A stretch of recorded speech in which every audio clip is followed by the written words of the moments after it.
Say that they would book for sale. What? What book? This is a post. And it's just a post acknowledging. Come on, Aaron. I think the can we play some Yeah, D&D? short autobiography follows. A brief biography of, not auto, brief biography of the influential writer follows. I didn't say there was a book for sale. When did I say anything about a book? You said Ayn Rand's biography. Biography is on I Russia's interpreted desk. that as a book. Which, yeah, understandable. All right. So we began the 20th session of the Wayside Boys campaign. Me? It's oh shit. As we rejoin the party in the apparently Fey-touched forest outside the cathedral. Oh, yeah, we're in a Fey-touched forest in 2 different universes. Well, this one wasn't of your own making. Yeah. Where the party had gone off to explore instead of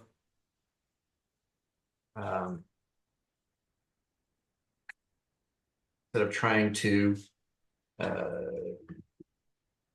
track down or enter conflict with what appeared to be the custodian. And after encountering some celestial stags and doe that were less than hospitable, they also came across a displacer beast who stalked them, much to his eventual downfall. Oh, yeah. And so we left the party in this forest, preparing to, I assume, set up a camp and rest after several hours of adventuring. Unless they want to do something else, that's totally up to them. Do a little rest. But you have been out in the forest now for close to 7-8 hours. And prior to that, you had just finished a rest in the Githyanki camp. So you're not going to be able to like immediately go to sleep and rest, but you can make camp and chill out for a while or whatever else you want to do, but you're gonna have to take at least 12 hours before you can recoup your spells and abilities. Whatever we want to do as long as we rest for 12 hours. Well, you can keep on pushing. I'm just saying, like you can't do a 1-hour adventure day. Right. What session is this? 20. 30? 20. 20. And look, Aaron, no doors. I love this. I really still like I can breathe. Maybe we should carve a door into a tree and then spend 2 hours trying to unlock it. That could be cool. So if you go to the top right corner of Jake's screen, you can block the user. Maybe like that door. Yo, son of a bitch. Kick that door, Mr. Man with the famous key. Okay. So we essentially gotta just chill for 12 hours. So most of which will be rest.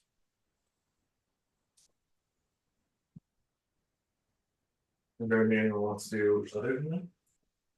I guess we should set up a watch. You know, we've had hostile creatures. That's the small one. Yes. All bags? Holy fuck. Sorry, I don't know. I just thought You saw it, you're like, I have to share this. yeah. This is kind of awesome. That's not even the big one. Let's talk more about this later. I apologize. I derailed. I really shouldn't have done that.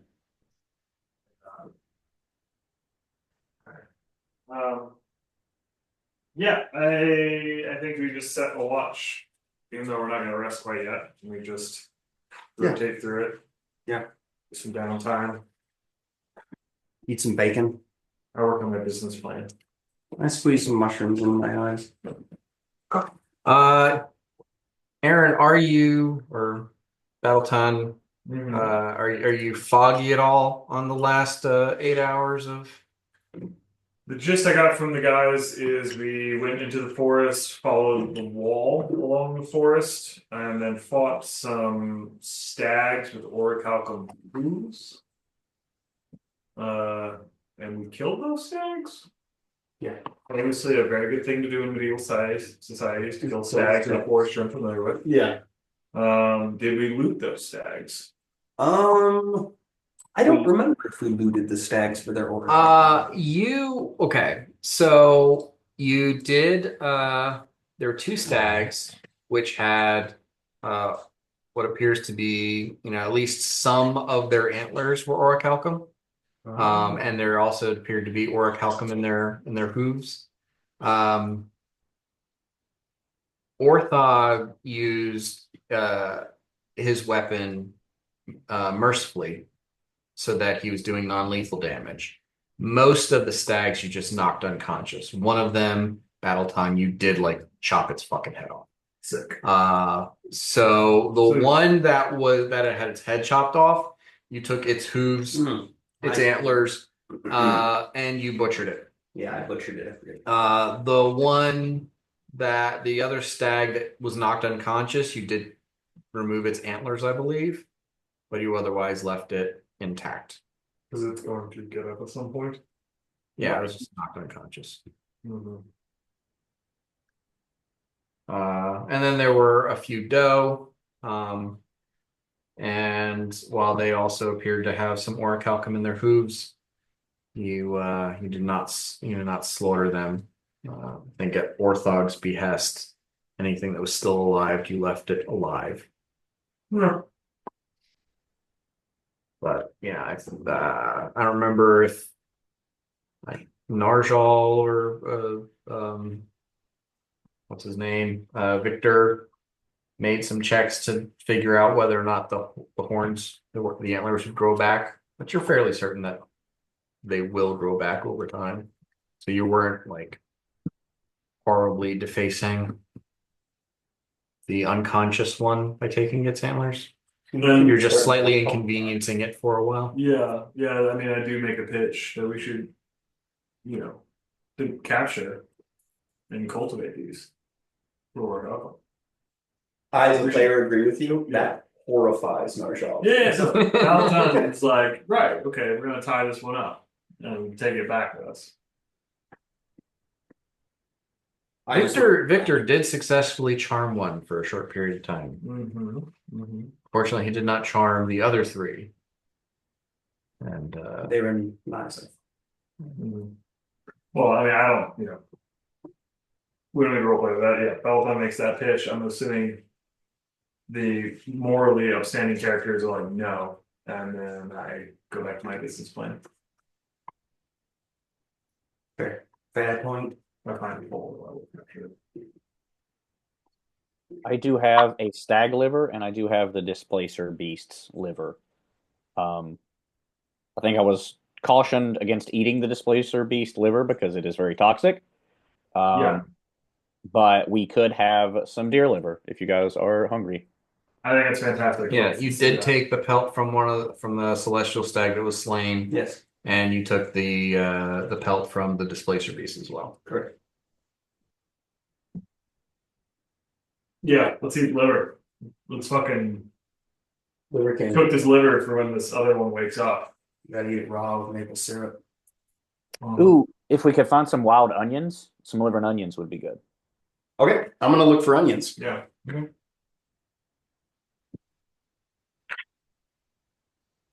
Survival check. Yep, that is a 9 on the die, which means 23. Okay. you spend a couple of hours trying to stay within eyesight of where the rest of the party is camping. That means I You forget. find quite the bounty of edible plants, mushrooms, tubers. This forest seems to provide nuts and nuts, edible like ferns and grasses. Find some like small potatoes. I'm gonna roll a nature check just to make sure that these seem to be natural, healthy foods that are truly recognizable. Not great, but that would be a 16. 16. Um, there's some subtle differences. I mean, you've seen multiple different kinds of wild edibles. And they don't always, like what do you call it? Uh,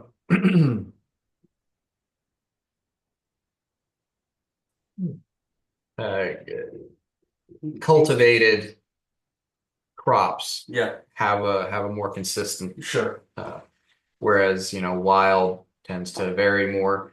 And then these look like they're regionally different, Okay. but still close enough to where you feel 99% confident they're not different in a negative way. Okay. I do share that with the group as I bring them back.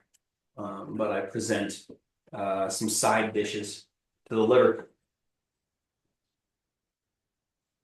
I mean, like this is a healthy, bountiful forest. So, you come back with like 2 pounds of Hell yeah. I'm a good finder. This is my foraged foods. Who wants to cook?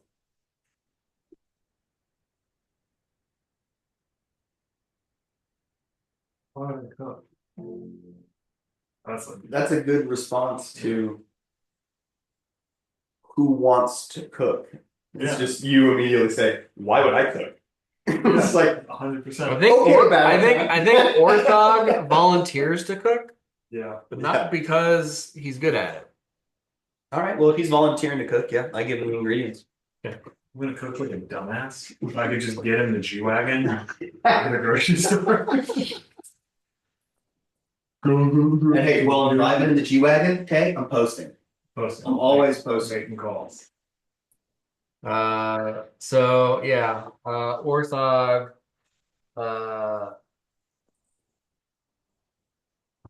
asks if anyone has anything to cook with because he doesn't own anything. Yeah, I pull Alright. out 3 cast iron pans, 2 of which still have silvery patinas on them. Nice. Yeah. All right. Well, yeah, he'll try to make a fire until Marshall helps him.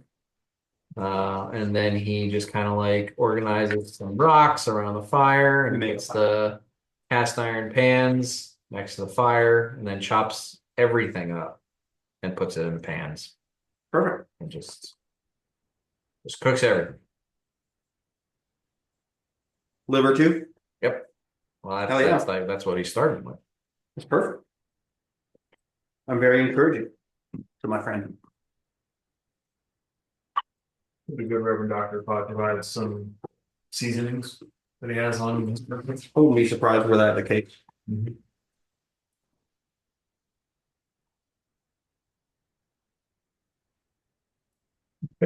Uh, well,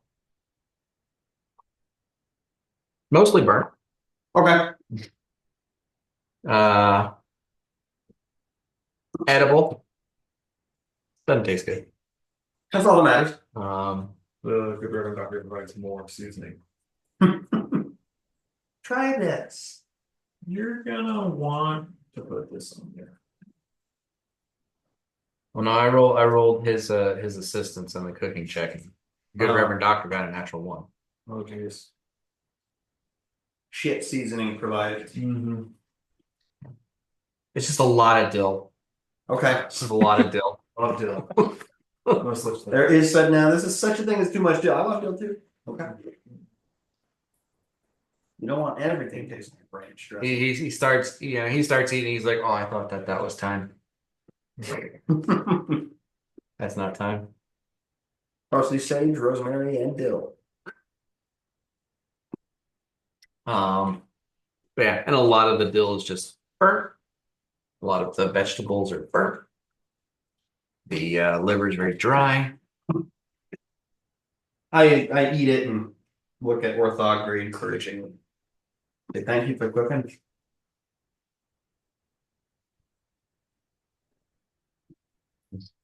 You did better than I could have. No.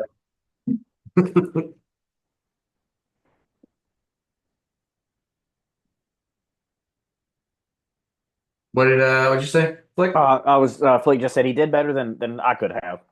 That's for sure. All right. What is your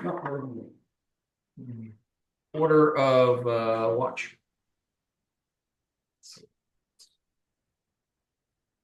I'll go first. I'll be second. Orthog and then Victor. I'll go third. Okay. Everyone. Flick, give me a perception check. That is a 12. Okay. All right. Narjal? Uh-oh. It's a 16. Oh.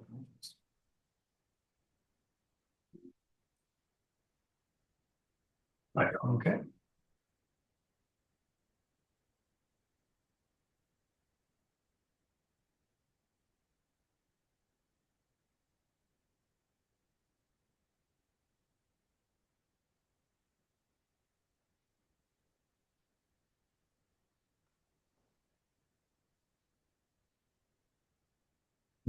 Battleton? Actually, Battleton,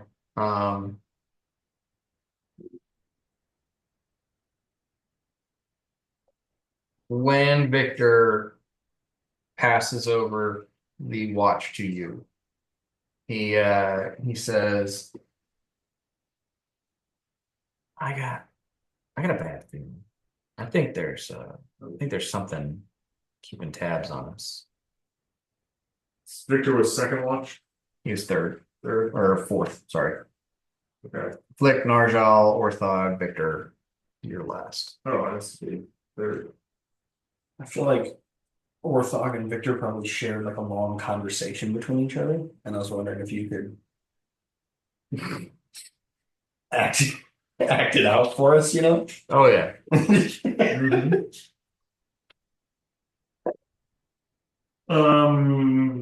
Any further information you can provide, good Reverend Doctor?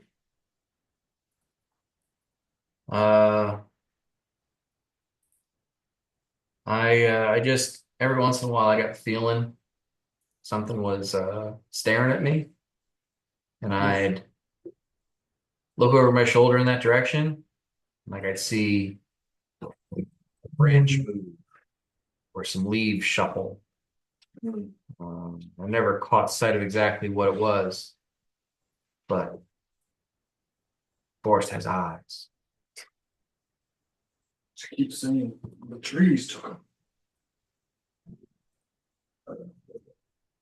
All right, I'm gonna roll my perception check.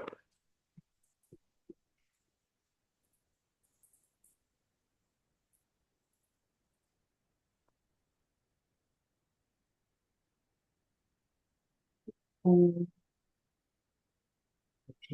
only be an 11. I need one action die because the doctor told me something was up, so I'm gonna be exerting more effort to be keenly looking. 3. So 14. 14.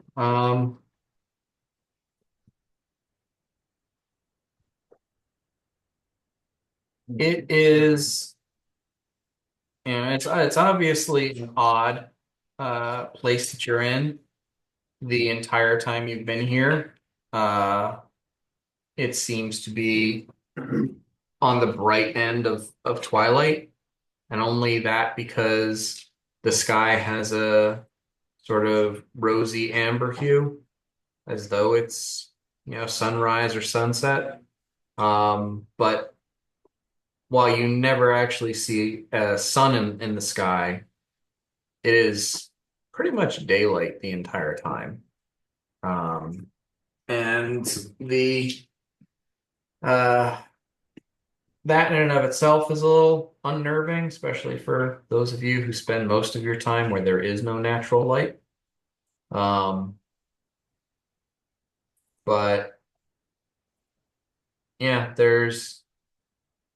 you get the impression that there are some, woodland creatures that live here. You've seen a few rabbits, squirrels, things moving around in the trees. Uh, all of them seem to be in peak of health with, coats ranging from uh, pearlescent white to uh, warm golden, very few moving into browns or tans. Uh, but the but as far as like that, trying to catch the same thing that Victor uh, caught, you don't really get the same impression. Like you hear rustling and you turn and you see a rabbit, or you hear something up in the trees and you look up in the trees and eventually you spot a couple of squirrels chasing after each other. But you don't get that sense of like something watching you and rushing away and you turn to look for it. I wake everyone up at the end of my watch.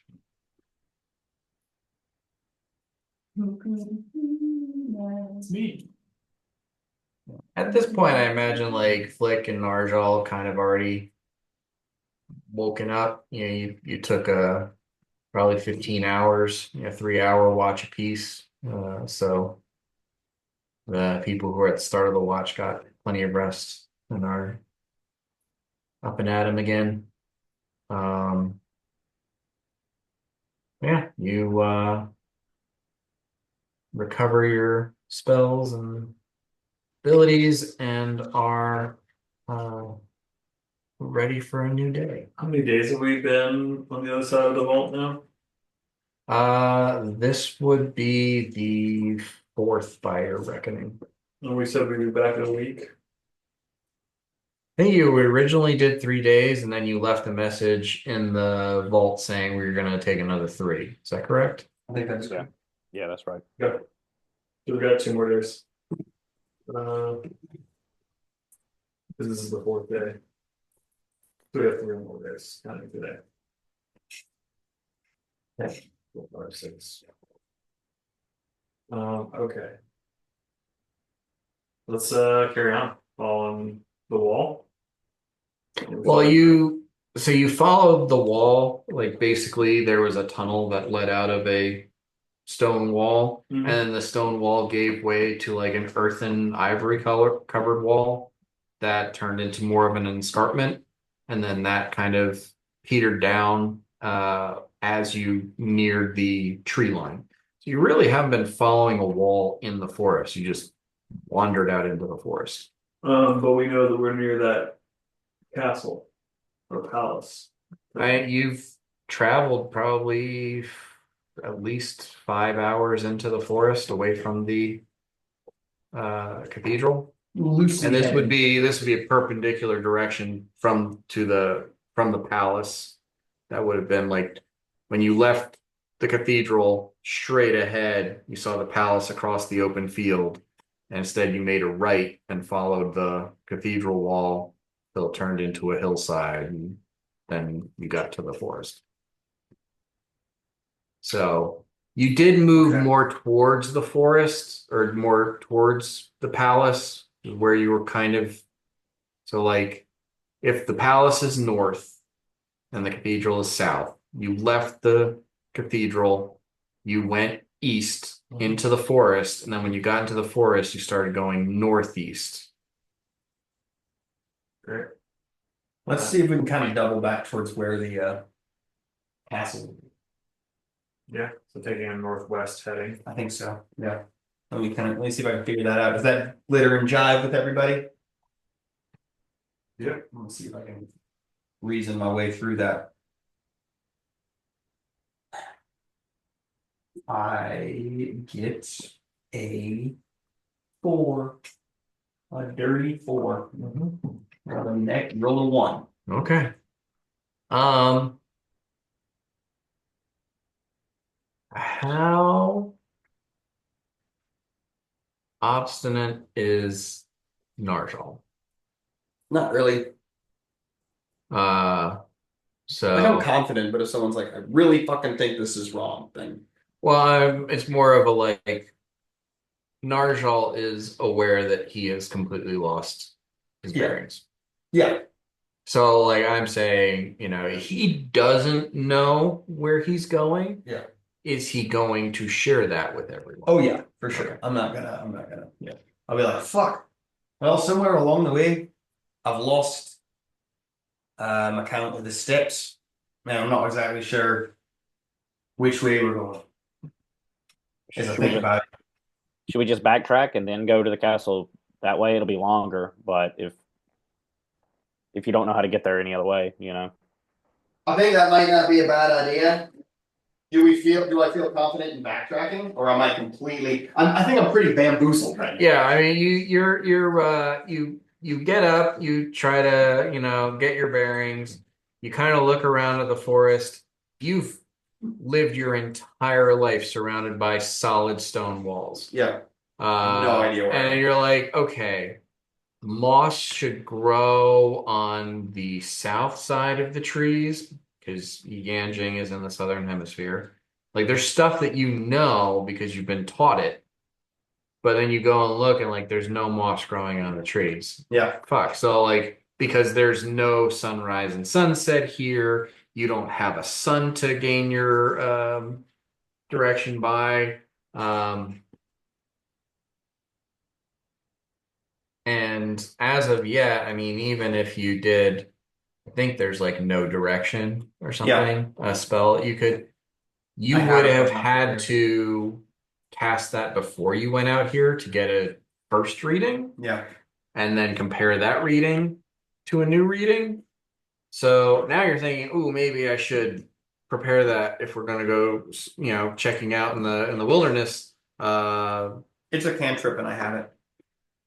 Right, but you have But I to didn't- prepare it, yeah. yeah. So like you probably think, in the future, maybe I should add that to my repertoire before I go wandering out in the woods. Yeah. But yeah, so you're completely turned around. You have Can't no even idea. get back. Yeah, yeah. The forest is so lush and living that even like looking for your footsteps in the grass and plant life that you've passed by, there's you can't find your footprints. You can't find the broken twigs or the trampled grass or anything like that. Well, I'm greatly fucked. I don't know how to get back.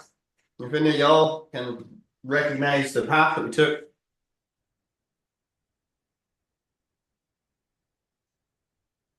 I'll try to figure it out. I guess I can do a survival check.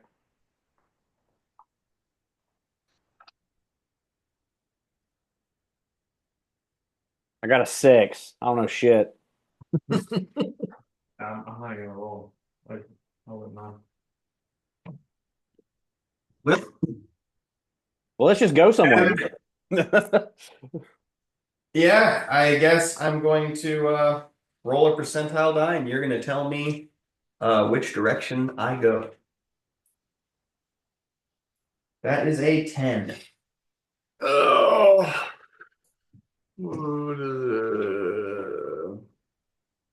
Can you instead roll a D8? Because that is the 8 directions that you can traverse in. I rolled an 8. Roll an 8. Okay. Um, so you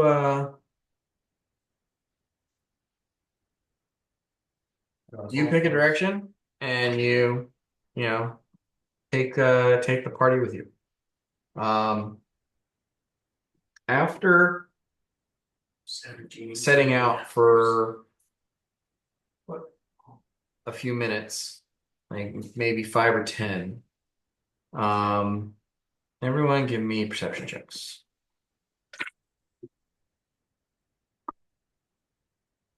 23. 42. Well, okay. Flick and Narjal. Um, Flick, you hear like a sound of like faint or tiny wind chime sort of sound. And from your reckoning, it's coming from Narjal. Narjal, you hear it and it is coming from your right. Okay, I look exactly to where I'd expect to see something. You don't see anything there. Narjal, Wait, you did cheeky you little hear that? fucker. Yeah, are you playing wind chimes? Are you a wind chime guy? Why are we not in a band right now? It's happening over my right shoulder. It's not me, but it's right near me. Uh, I take a 5 foot step back from Narjal. You take a 5 foot step away from Narjal. Away from Nar. Yeah, I don't want to get wind chimed. I don't know what's happening here. Um, a you as you pause and kind of look around, trying to discern, what that was or where that came from. More distant now in that direction that you're facing, which was to your right. Uh, you hear the sound of the chimes again, but maybe 40 feet distant. Okay. Say it's a sound again. Siegfried, Flip, did you hear that? can you detect any kind of thoughts near us that are on our own? No, there's no voices in my head, no. Except for I was asking if Siegfried could oh, maybe sick. reach out psychically. Um, you hear in his mind, you hear him in your mind, and he says, "Uh, I'll check." And then he's kind of stares off into the distance for a little bit, turns his head about 45 degrees, stares a little bit more, looks up, and he looks back at you, Flick, me. You hear in your mind, I I only sense us. Hmm. But Okay. I mean, I usually can't sense somebody I can't perceive. Okay. Uh, Narjal, do we just follow the sound? Is that stupid? I mean, I'm not even sure I'm heading the right way. So we may as well follow the sound. I'm good with it. Everybody be on the ready though. How does that glitter and shine, everybody? Yeah, that's good. All right. I follow the sound. Orthog is fine with it. I think Victor's like, I don't trust it. Well, Victor, do you want to just continue going the way we were going and see if it continues to follow us? Seems like the rest of the party is all on the same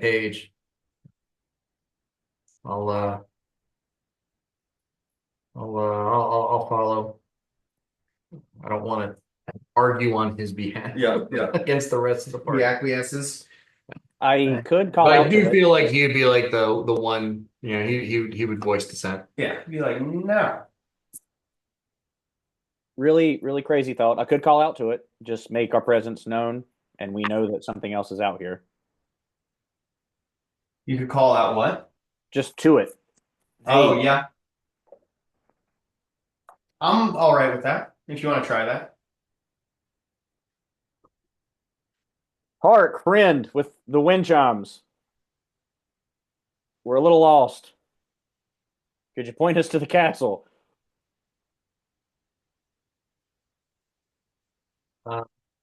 Give me a diplomacy check. Just boot looping. Oh, wow. I'm rolling like poop. Yeah, I mean, it's probably. I'm at a 19. I'm gonna put an action die on it. I'm gonna put a little stank on it. Get over 20. 4 explodes. 23. And a 1. 24. 24. Okay. You call out, and this time loud enough for all of you to hear. You all hear this like tingling of or chiming noise coming from that direction, sort of perpendicular to the right of the direction you were traveling.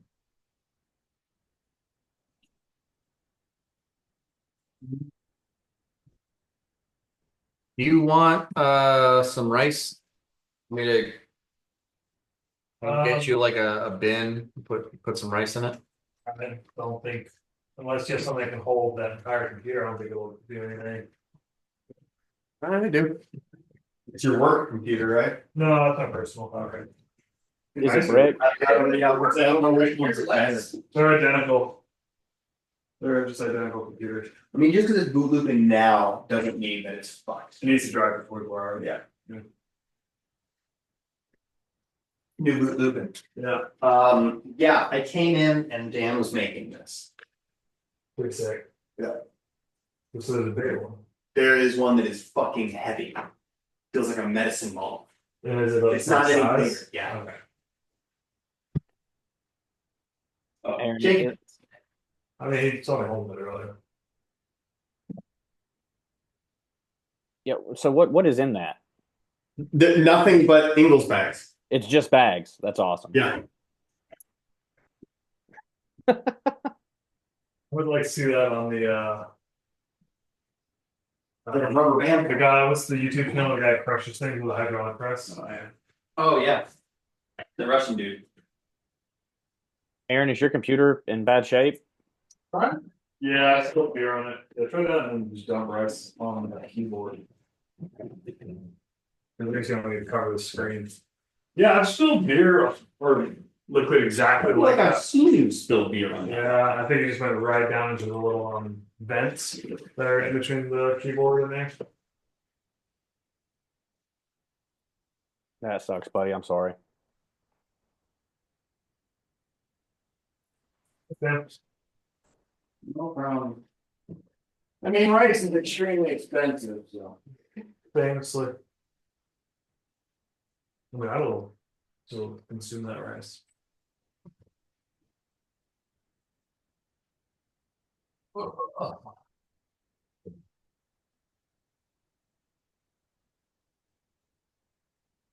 I should have grabbed the other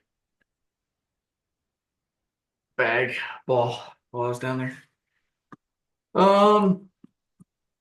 Okay.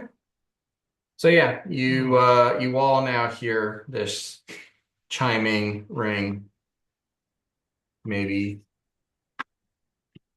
40, 50 foot distant from the party. And Siegfried kind of exclaims in all of your minds, "Oh, I hear that." Well, people on the computer. That's bad.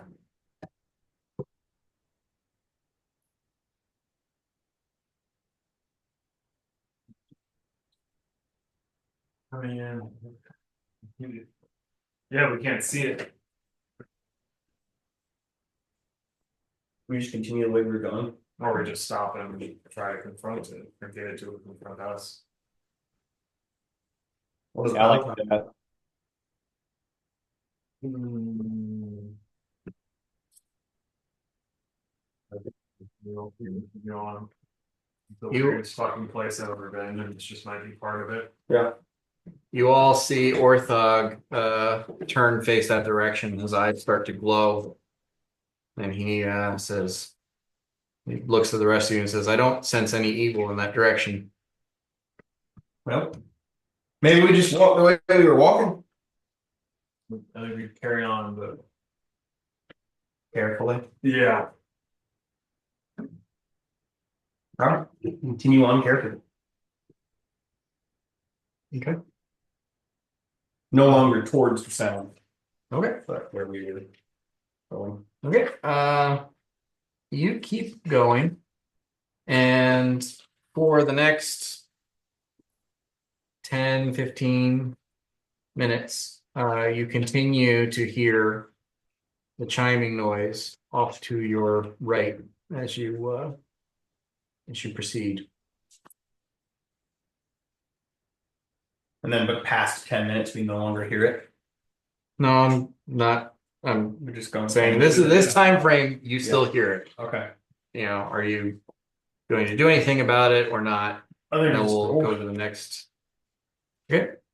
So it continues for another 10, 15 minutes, and then then it stops. Well, maybe that's behind us. Oh man, maybe we should go check it out.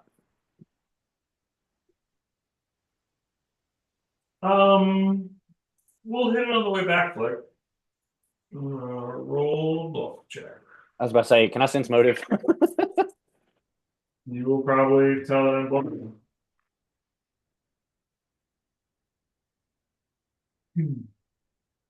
27 sense motive. Sorry, no. Yeah, 27. Good one. You know that I'm bullshitting you.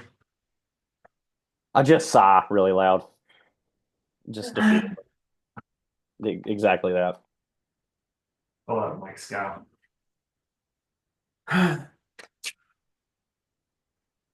We don't get to do anything I want to do.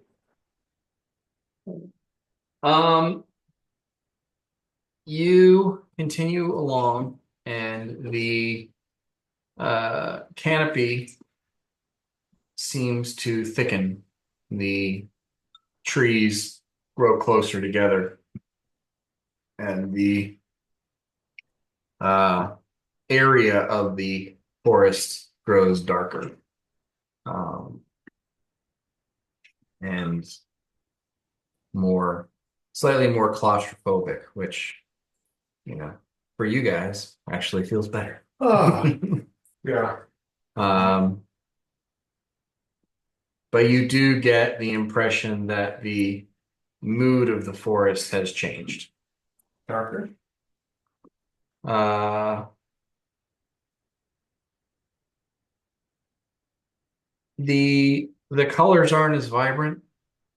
The foliage seems to droop more. There's discoloration to some of the leaves. They seem to not wilt, but there's earthier tones. They're not the vibrant greens and yellows, ambers of the forest that you've been traversing. They're growing, more earthy, more brownish, tannish. Oh, I don't know about you all, but I feel much better. It's less weird. Yeah, this place is pretty all right. It's weird that it's less weird. Or maybe it's not weird that it's less weird. Maybe it's just less weird. Maybe it's just less weird. Oh, I see. Yeah, they Oh. not something.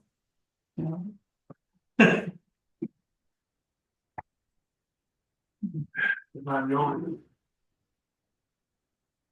No, they don't load. No, they're not being. As you continue, everyone give me perception checks.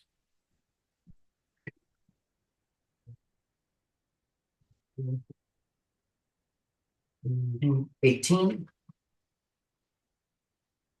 It's Big nine. 21.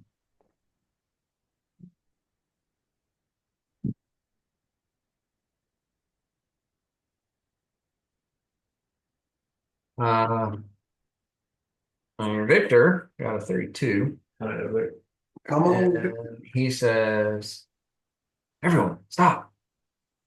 I hear someone. They're singing a melody. A melody?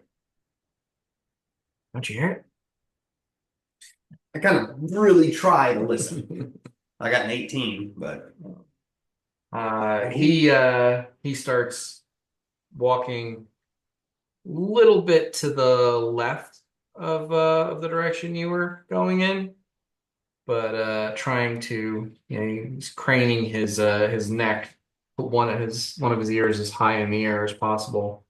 And after he leads you all maybe 100 or so feet, the rest of you can faintly hear the sound of a voice singing a song.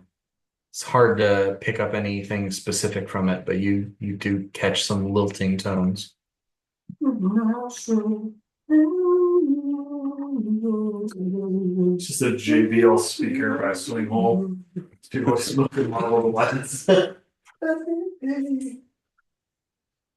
don't know about fish and pie. Alright, well, it's ominous, I guess. I mean, Yeah, go inspect. Move up through the bushes. All right. So I was thinking of where we're at now.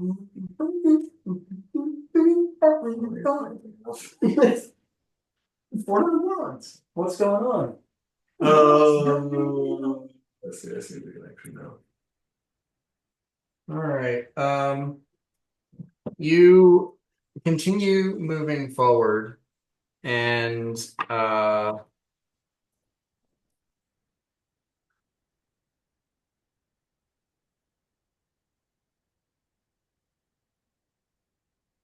gonna say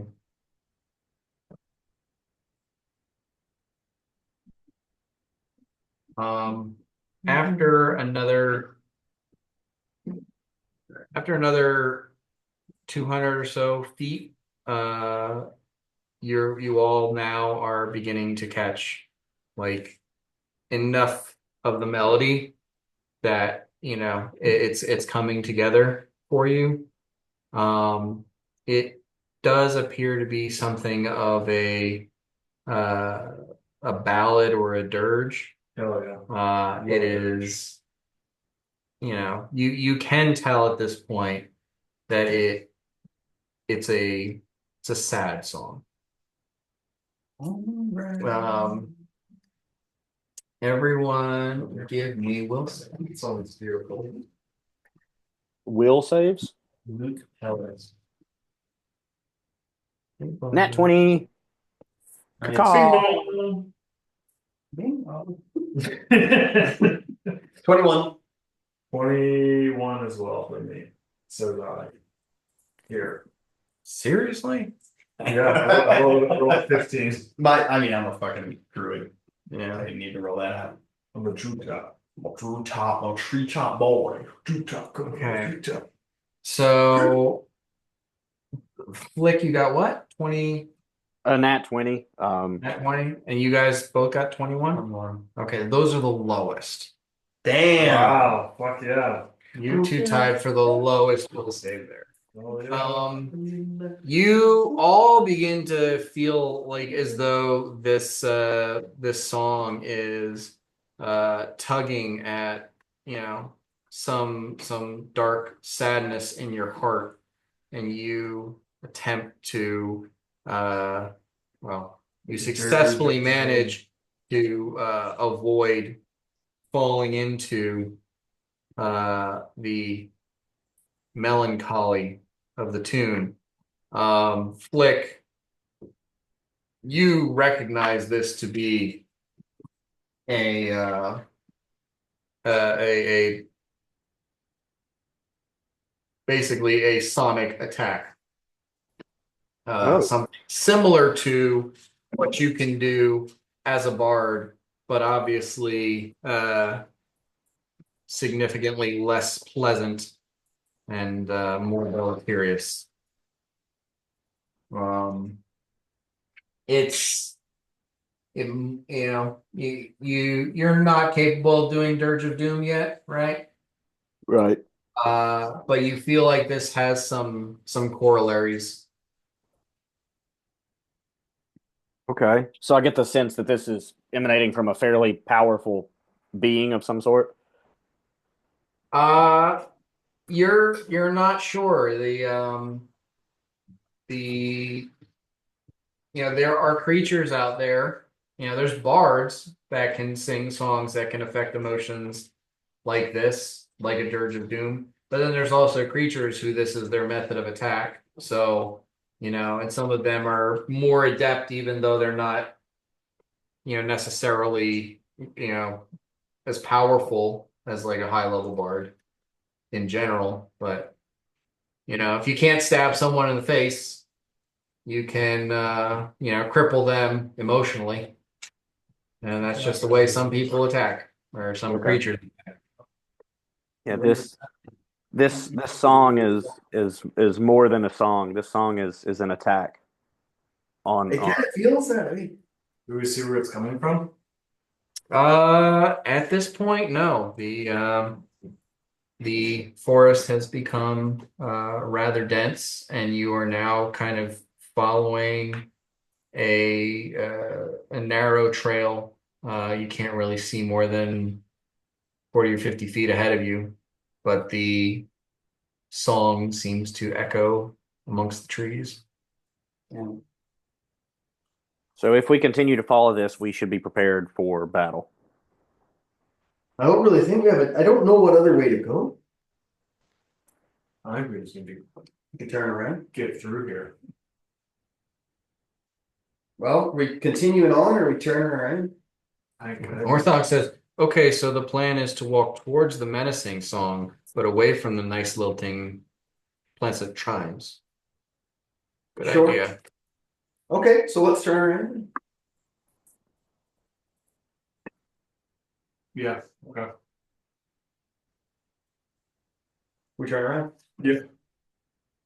I roll a survival to see if I understand how to turn around. Last time I did not. Really? Yeah. Okay. 24. Okay. All right. You all turn around and you know what? I didn't roll for. Well, we're just okay. We're gonna get the fuck out of here. Yeah. All right. Yeah, you all turn around and start heading away. And Well, good time. you realize about 5 or so minutes into your retreat, Siegfried's gone. He failed his will save. We got to go back for him. We don't know that. He could be with them. The smartest thing we do is leave him and never talk about him again. That's not very nice. Siegfried is my best friend. Are we going? We're going back for him. We're going for him. All right. I look at you. I say, hop on, and I turn into a Kushi. I said, what the fuck, Flick? I've been to your house. I bet you're the only one who's met your fucking wife. Okay, that's fair. A little dragon who can't talk. But he talks in my brain. Just shut you. If you want to be my best friend, help me go save my other best friend. I don't even know how it works. And I just look like suddenly I'm actually wearing jeans with an elastic waistband and a collared shirt that's tucked in and white sneakers. And I don't think that's how I do. This works. And I just walk offset. Yeah. All right. No, I go back and I help out. Well, I'm dead. yeah, I bet you are. I lost an asset. I mean, a friend. I mean, yeah, friends. Friendship is an asset. You're one of my best assets. I'm going to kill Siegfried. You turn around and head back in the direction of the song. And after basically making it back to where you were when you turned around, the song stops.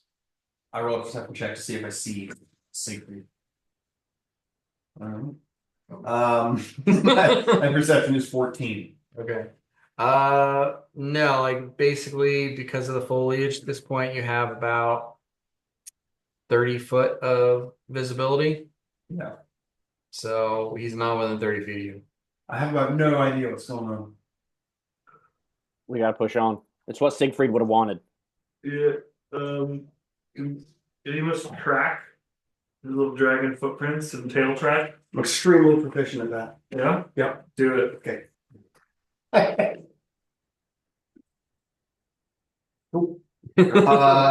I get a 17, which I would like to stress was a 3 on the die. That's pretty good. And I'm gonna put an action die on it. Then you spurring the Lendial. You spurring the game. Okay. So that'll be 21. 21. Okay. Yeah. You can find Siegfried's fresh tracks in the thick grass on the ground. The ticket of wood. There's patches The of ticket of wood. mossy lichen here and there, and you can see his tiny imprints as you follow along. And after maybe another 100 or so feet tracking him through the woods, the forest opens up into a small clearing. And in the clearing, you can see a pond. And at the center of a pond, there is a rocky outcropping on which rests Red dragon. a feminine form. Do it. I'd rather work out. Just slapping a wet shirt on the rock. It could totally be a siren. And yeah, don't mind this. This isn't here. From the underbrush, you hear flash, murder, and a girl. Terrible. Through the woods, you hear a gentle walk, walk, walk, walk. Dan, do you happen to have a magnetic charger? Like a contactless charger? It's the only way this phone charges. Damn. Yeah. It might be time to get a new charger. Phone. Or a new phone. Yeah. That's what I meant. I've played it so many times. Yeah, I was gonna say it looks fun.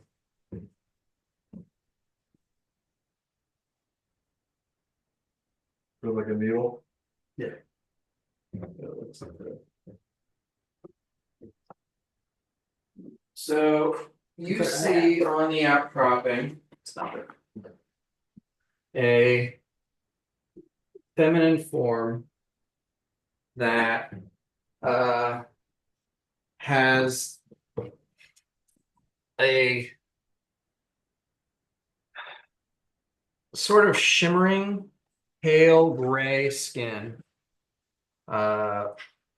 beautiful elven features, but with horns swooping back from its temples and you can see that its legs end in cloven hooves. And it has a thin tail with a tuft at the end of it. Its appearance evokes something across from an elf, a tiefling, and a faun. And it is softly whispering down into the pool. And you see it has in each of its hands two small reptilian claws that end as they send into the pool.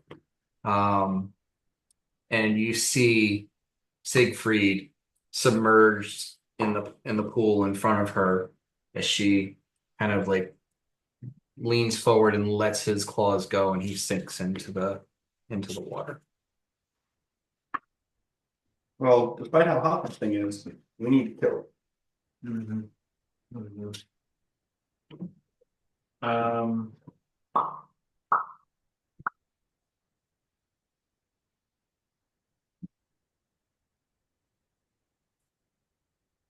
I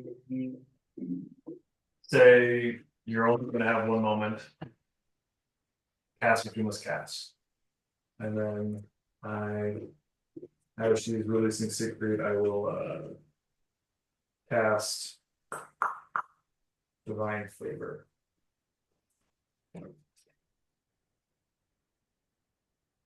Double check that on my actually cast Wrath.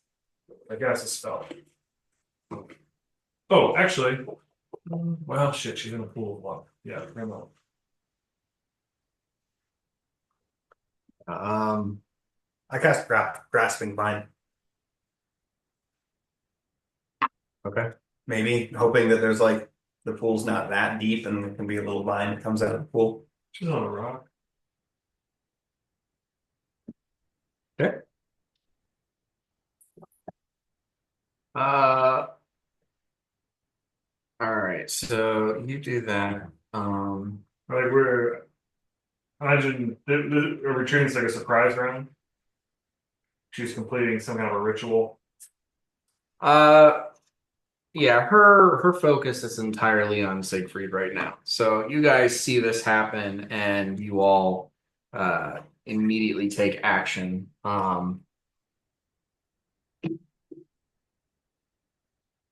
Orthog moves forward and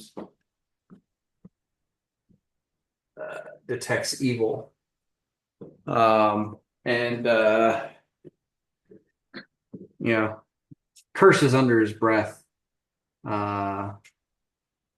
And looks back at you guys and just shakes his head no. Not able.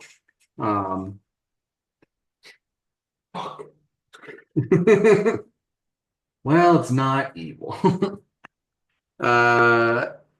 Victor moves close enough for his hex, which I think he's within range, and attempts to hit her with a slumber hex.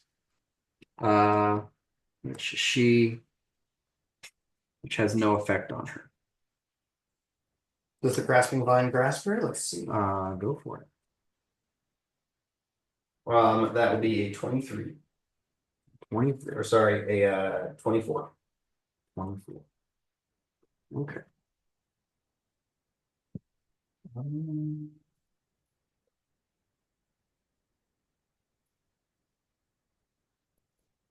Okay. The grasping vine grasps her. That's good. Do you have the mini? Or is it in your mini? Oh, it's right here. Jake, what are you doing? I'm waiting. I'll go last in the surprise round. I want to see what everyone else does first. I think everyone else is Everyone's gone. gone. Okay, I cast Ghost Sound. No, actually, sorry, I'm going to cast Ventriloquism. I want to throw my voice at her, and I want to say, "Put your titties up and let go of my friend." That's the coolest line in the campaign so far. Put your titties up and let go of my friend. Is that what he said? Mm-hmm. Nice. Uh, she looks at you and says in a mournful tone, and you can see tears dripping down the sides of her face. I've already let him go. And then she begins to sing. That was a two-part quest, man. He said, "Put your titties up and let go." You get to address action item number 1. Oh fuck. She begins to sing, and that is going to be a will save for Orthog.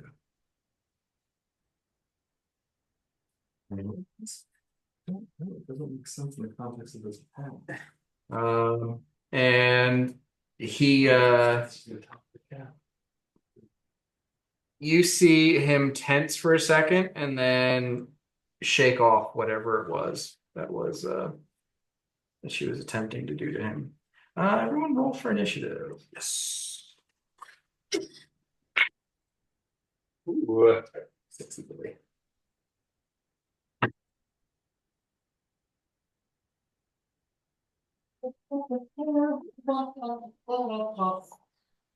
Anyone above a 15? Yeah, I'm at 21.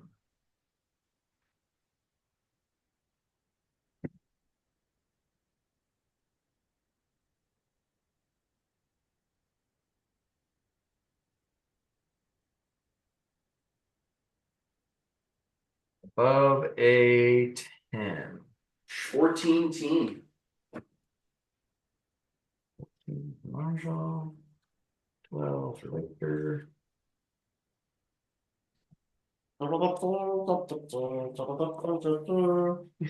Above a 5. I got an 8. 8. Okay. Orthog got a 6. All right. Battle time. It's the shooting of having a high initiative. You don't have time to plan. Swift action, I activate my judgment of destruction against her. And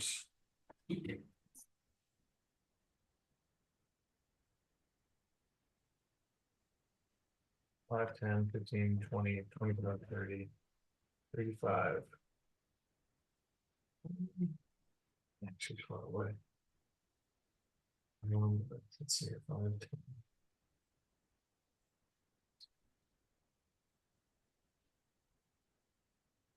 I'm gonna assume I'm kind of on an intersection. I'm just gonna assume I'm here.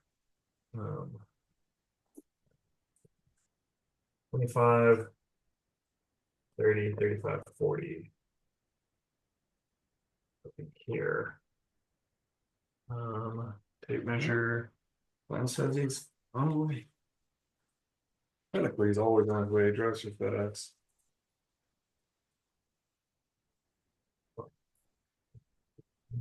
Love isn't always on time, and neither is Glenn. Hell yeah, dude. Love it. Love the show reference. I'm gonna say that actually end up there. All right. So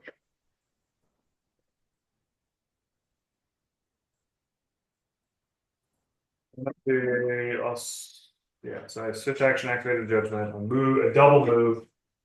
I can't cast any more spells, any more save actions. Yeah, I think that's all I can do for now.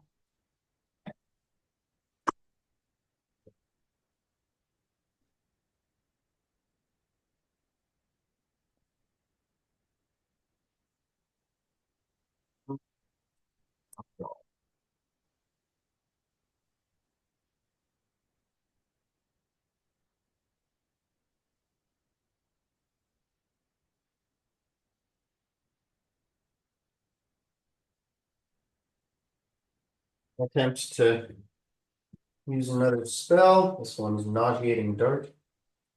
you are Kushi with a whip on your back? Yes.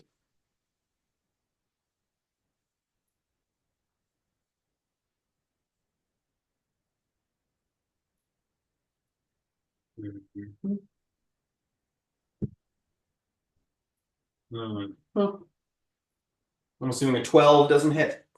You assume correctly. I missed. All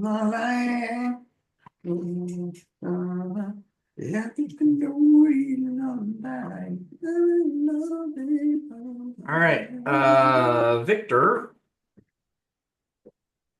is going to not approach too closely, but he's going to look menacingly at her and hex her with misfortune. Oh yeah.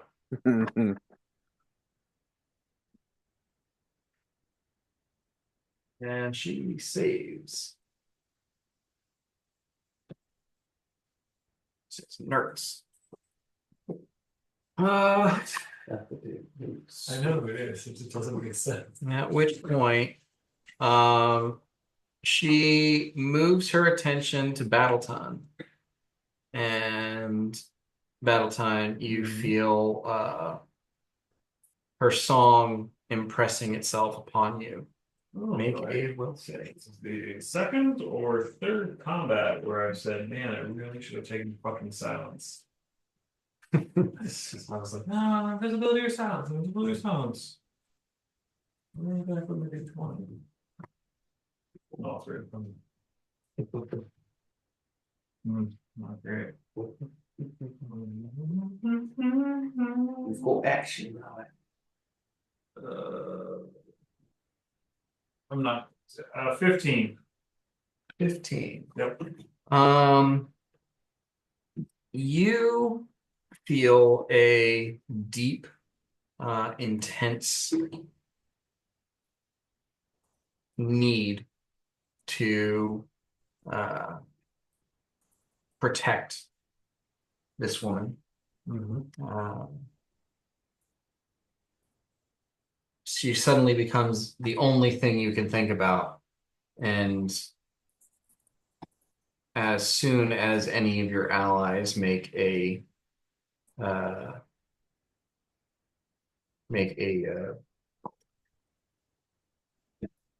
We move against her. yeah, oh, damn it.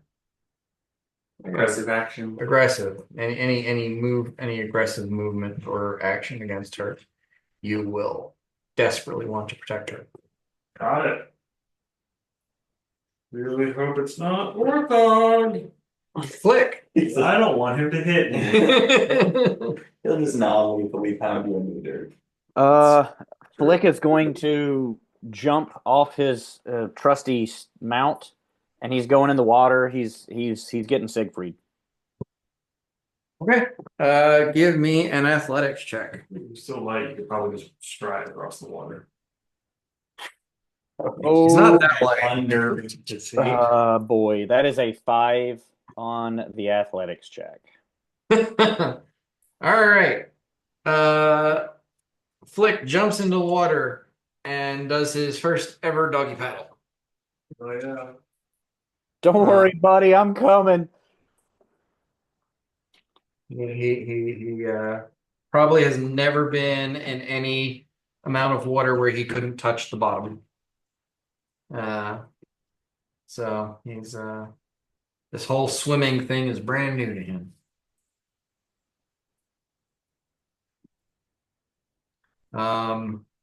Flick, you can see Siegfried drifting slowly away from the surface of the water, down into a inky black abyss.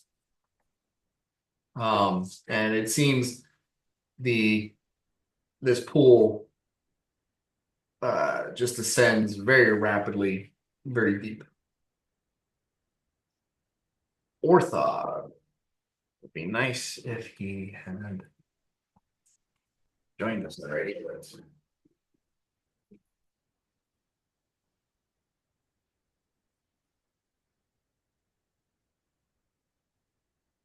Battles not having a picture there. What's up, dude?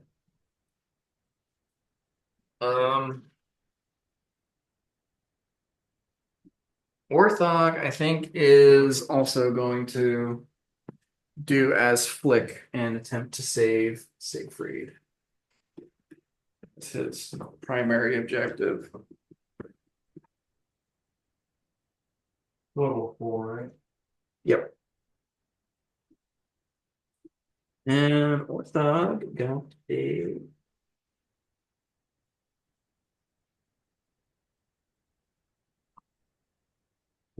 fire roll on his leg. That is a 19. So he swims over and grabs a hold of Siegfried under the surface and scoops him up under one arm, looks over at Flick and says, grab hold and I'll take you back to shore. Okay, buddy. That's all he's got for the round. Battle time. No one has taken any aggressive action against my lady thus far. I've grabbed Though it. you are not thrilled about that line. Yes. And I am intelligent, I'm not mindless, where I'm like, oh, Right. attack the vine. I know the source of the line. And that is, Scold me. yeah, I could scold you. I cast, well, so I'm going to activate my feat for Judgment Surge, treating myself as I'm 3 levels higher Mm-hmm. for the purposes of my judgments. And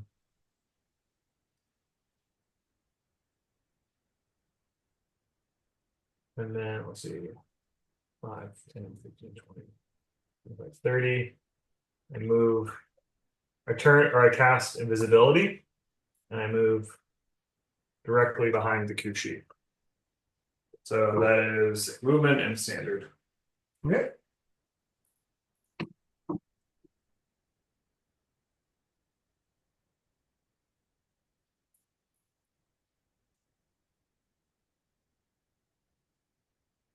Alrighty. Narjal. All right, cool. So I got my big orc buddy. He's turned invisible and he's come to help us in the fight. So I go a little bit towards the water to be able to aid my friends in bringing Siegfried to shore. But I still have a standard action. So, you know what? I ready an action to when I see Siegfried, I'm going to cast Cure Light Wounds on him. Okay. All right. Victor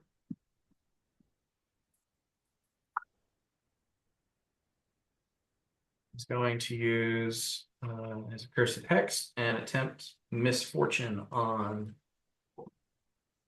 the woman again. He rolled a natural 1. Congrats. Mm-hmm. So I clocked it. Oh, yeah? He's Yeah. going down. Mm-hmm. And the woman changes the melody of her song Why? from a lovelorn dirge to a lullaby, and Orthog needs to make another will save. Falls asleep in the water. Falls asleep in the water. So yeah, Flick, you grabbed hold of Orthog's shell as he was starting to turn and pull Siegfried with him.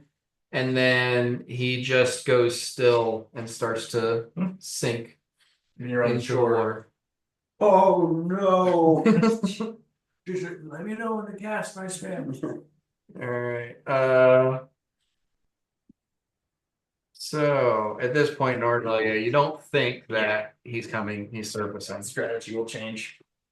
you want to hop back in? I was ready. I had an action ready. Right. I'll- And now you like, well, that's not gonna happen. Yeah. Okay. So yeah, you yeah. can you can Right, go use my from ready ready action. to holding. Okay. And then you can, Yeah. I'm enter gonna in. fucking blast her with pox pustules. Okay. Hmm. Let's see back at the top of the queue, buddy.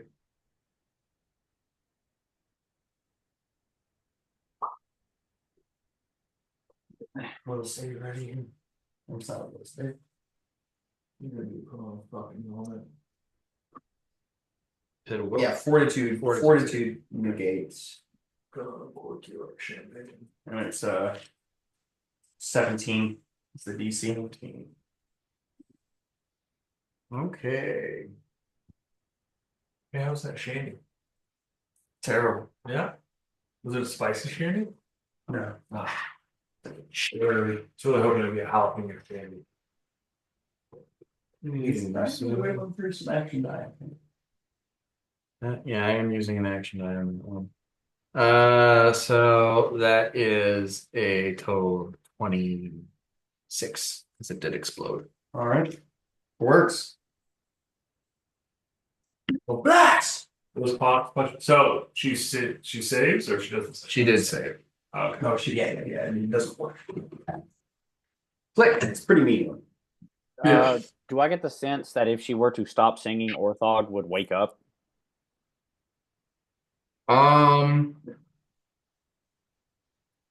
You get the sense that her songs are the cause of all the problems going on right now. You don't know, like, they're it might it could stop the effect, or it might just stop any additional effects from happening. Okay, I think I'm gonna try it anyways. I'm going to cast Hideous Laughter on her. Hideous laughter. Okay.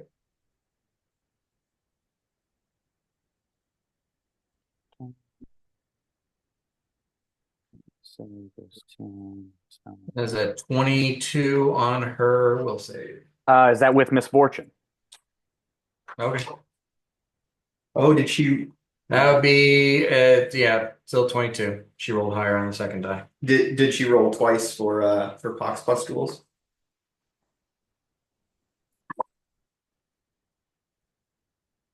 Well, you used the action die. Yeah, I'm just like, she rolled low. This is a little bit lower, Yeah. but she got a 26. Totally. So this would have been a 21. All good. Yeah, I mean, she just needed the one action die, but it exploded, so she got well more than she needed. And I guess seeing that fail, I will try to take Siegfried the rest of the way with a move. Okay, make another athletics check.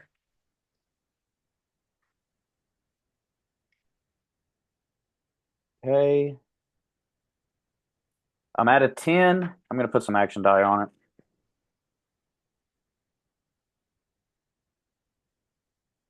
I'm at 11. I'm going to burn my last action die. Okay. That explodes. I'm at a 15. And another one. So I'm at a 16. Okay.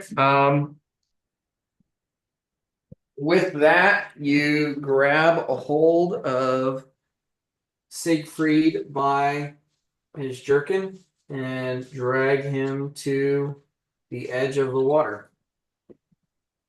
Nice. Orthog continues to bob there on the surface. He's a turtle. He's not gonna sink. He's a turtle. He's a tortoise, boy. Oh, we're doing it. He's sinking. Yeah, he's gonna die. All right. Battle time. All right. I'm fuck. trying to figure out if I can fuck you harder, but All I don't think I can. Well, I mean, I could, but I'd have to wait another round. And you are fucking with my lady. Uh, Okay. I roll to attack.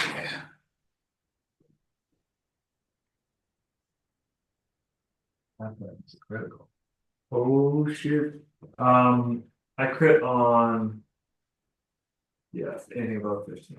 Yeah. Okay, I'm gonna roll to confirm. A 9 on the die. So that would be a 15. So on the second one, I just need to confirm a hit. I don't need to actually crit again. right. Yeah. That'd be a 15 plus um 4, 19. I won't do But it. then I'm also invisible. Attacking from invisibility, so I get a bonus to that. That's another +4. Yeah. Yeah. So yeah. And you are denied your dexterity bonus to your armor class. Yeah. Okay. So I'm gonna crit you. That's fine. Um, cool. So 44 plus 8. And I also have that double my damage bonuses, which is also going to be another 4.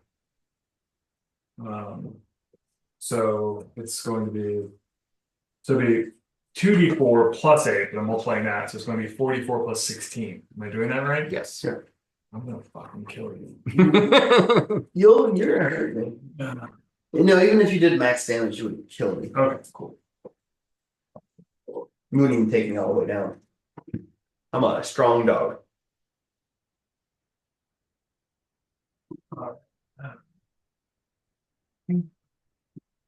One, two. Okay, Well, right. 4, 8, 9 plus 16 is going to be 25 points of damage. Just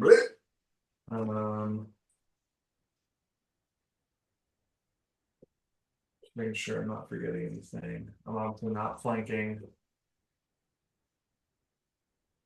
I'm obstructing. Okay, yeah. Are you right behind me? Yep. Yeah, I would take a 5-foot step. Thanks. Okay, cool. So I am no longer invisible. Now, I'm still compelled to help my lady, right? You're compelled to defend her. To defend her. I'll read. An obsessed victim becomes defensive of the singer and does all he can to prevent harm from coming to her, going as far as to attack his allies in her defense. You're not controlled, but you view her as a cherished ally. How fucked up are you? Less than half. Okay, you're yellow. Well, like orange. I come out of invisibility. I fucking just slash you just brutally across the back. You probably make a horrible, heartbreaking, injured doggy noise. Yeah. And then I yell, "Fools! Don't you see a cherished ally and an asset? You never talk, you just kill. You don't think, you just kill." Yeah. All right. Your little ribs never spoken. Yeah. Projection much. Yeah. Fools. Okay. Our hands aren't even orc alcohol. Victor is he gives Battleton a wide berth. Oh, okay. All right, we're just gonna sidestep over here. And he is going to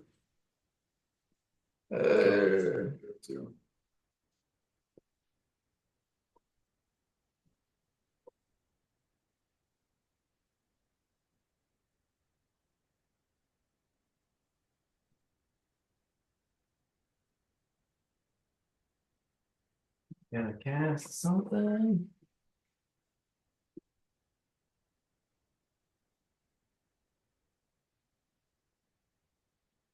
Can you dispel grasping minds? I think so.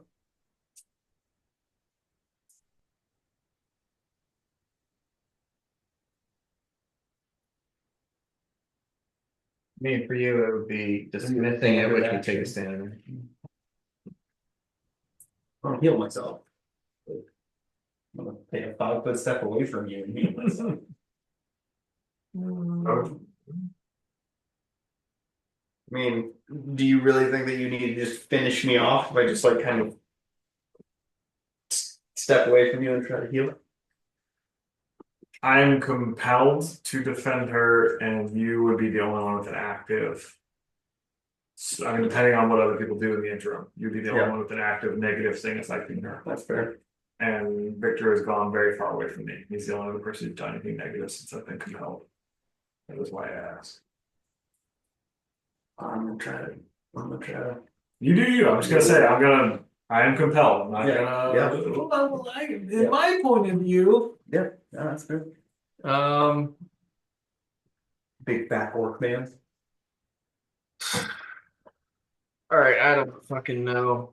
Victor casts some spell on Orthog to cause damage to him because he knows that damage wakes people up from sleep. So Bulldog wakes up halfway through sinking like a fucking Godzilla movie. so yeah, I don't know. I'm gonna do 2d6 points of damage. I don't have Victor's spell list. I'm winging it. Doesn't he have snowball? I'm pretty sure I saw him cast that once, right? Sure, he casts snowball. Good call. And Orthog is sleeping, so his armor class is abysmal. And Victor does 7 points of cold damage to him, waking him up.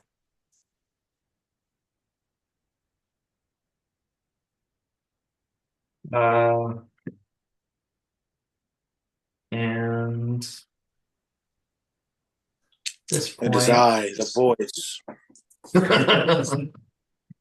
Or done. all right. He goes, yeah, he goes second. And it's the enemy, and then he goes right. No, No, it's the enemy, Narjal, Flick, uh, no. Okay. Siegfried, and then Orthog. Oh, yeah, you're close. So the woman, so by the way, Orthog, beating up a woman. yeah, beating up a woman who is just like lounging on a rock in a pond. She's singing these songs. She drew Siegfried into the pond and let him go to drown, and you guys rushed to save Siegfried.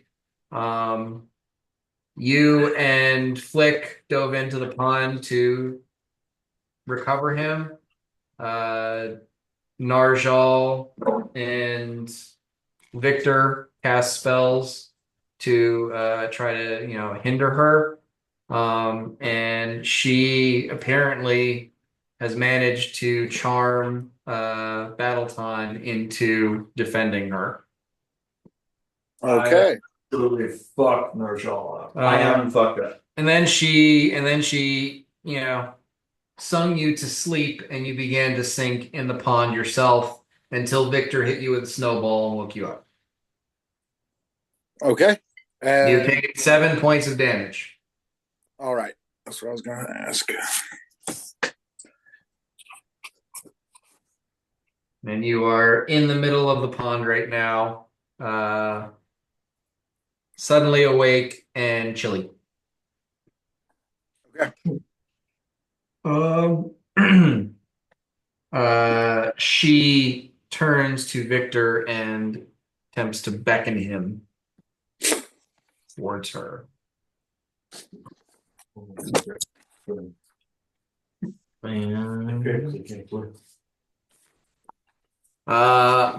Yeah, he just his arms go slack and his vision goes distant, and he starts walking towards her. Bad, not good. Hell yeah. Narjal. Team weird late lady. I'm very confused. I just took a bunch of damage. I'm just gonna stand here and do cure moderate wounds. As a player, I know he's gonna try to attack me, but I don't even think I'm going to try to cast defensively. I don't really know what the fuck's going on. You're yelling, you hit me. I'm going to. I will say this. Do you think you would stay so close to me? Well, yeah, maybe. Okay, I'm gonna 5 foot step away, Yeah. and then cure moderate.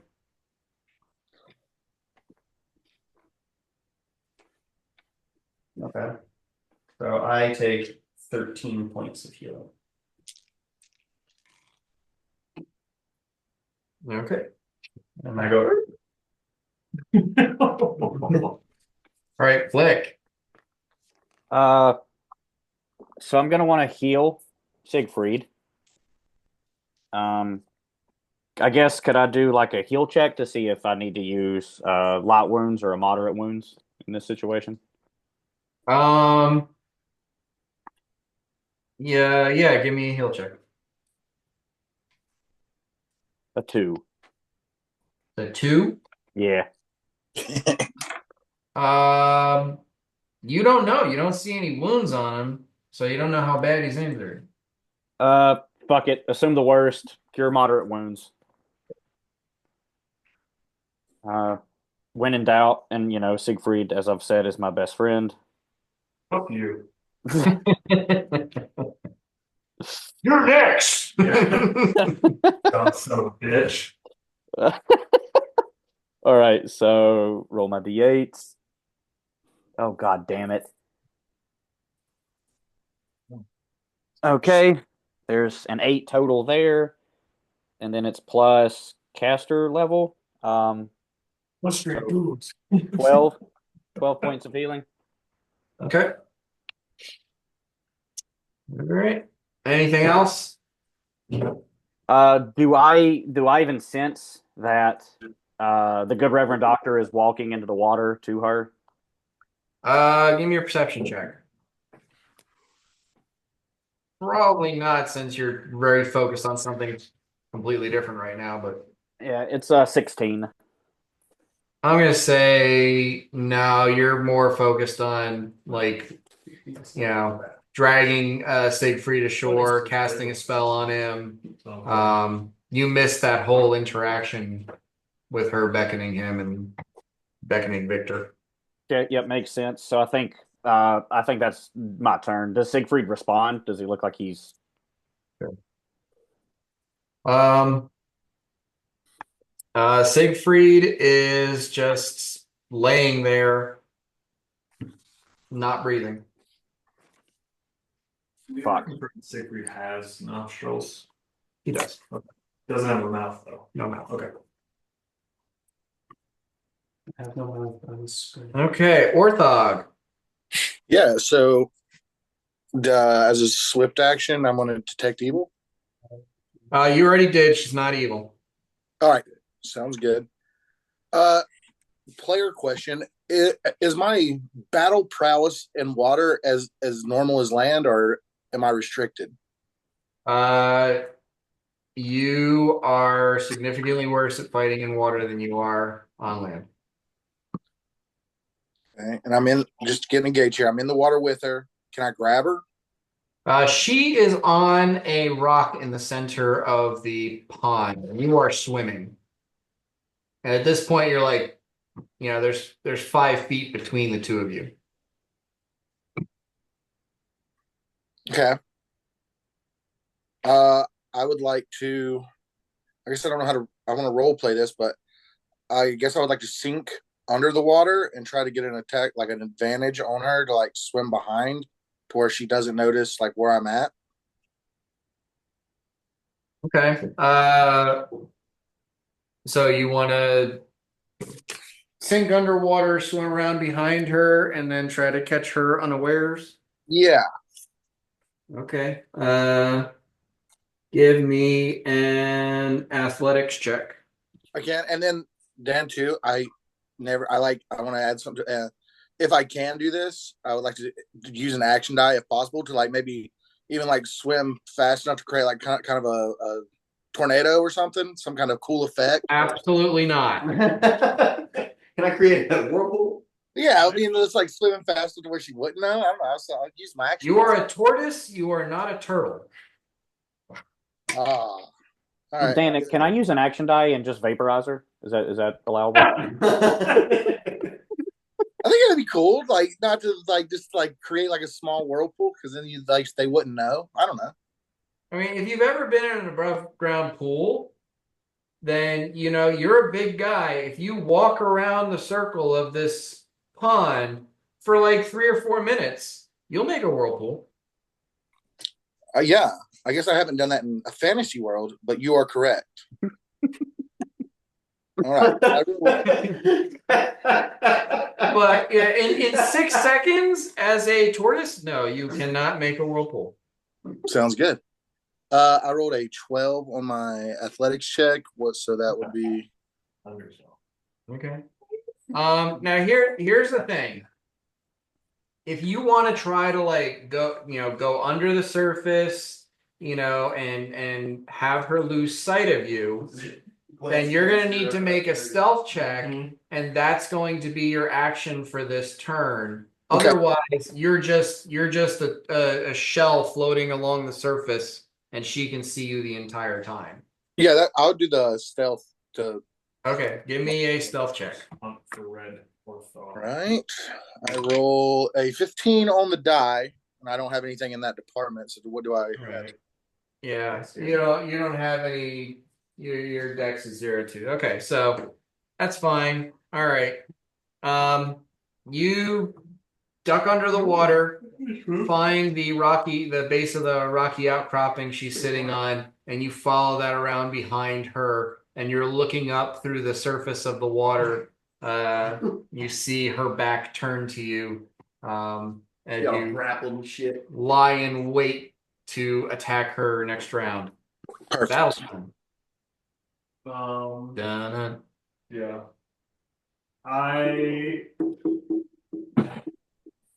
So this is Siegfried.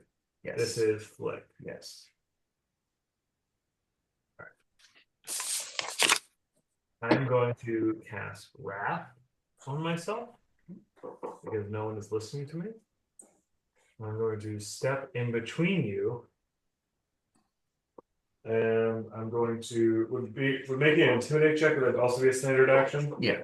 Okay, so I can't intimidate. Right. Okay, so I have standard and move, which has now increased my damage even more.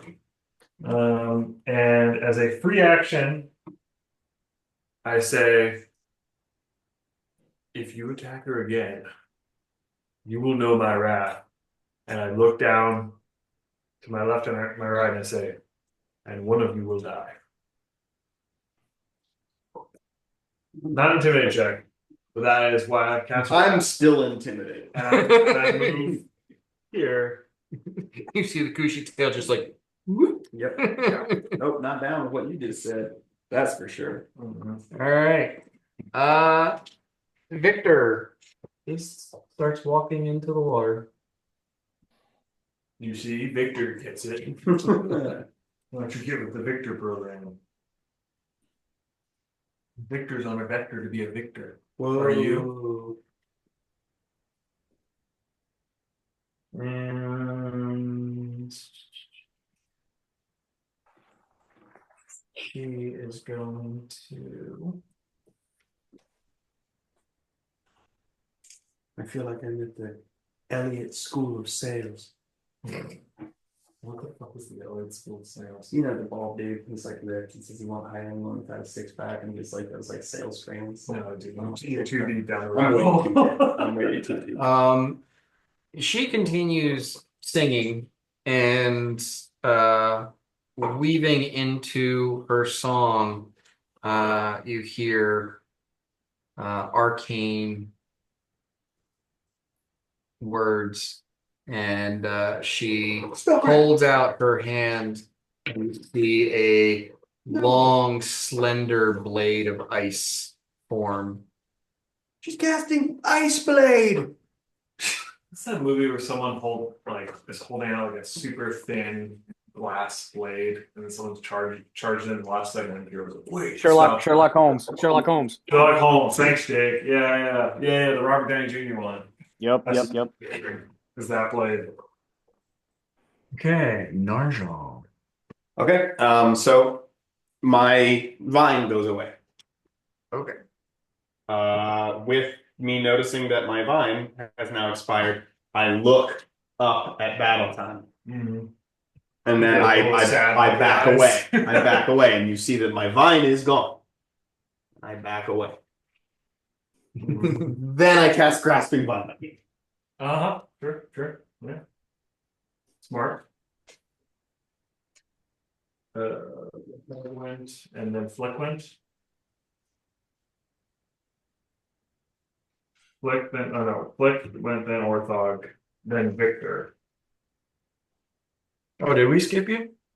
Oh, no, you went. Yeah. Okay. Yeah, I'm just trying to track actions. Yeah, I'm pretty sure I'm after Narjal here. Okay. 17 grapple attempt from the Grasping Vine. And what do you need to beat? CMB. CMB, and he's a 5. Or no, sorry, CMB. Oh, CMB 16. You are grappled, my friend.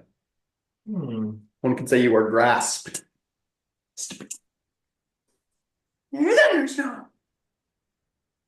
Okay. Flick. God damn it, Siegfried, breathe! And then I'm just gonna end my other second level spell slot of Cure Moderate Wounds. Give me another heal check. Another heal check. I rolled a 2 again. Jesus.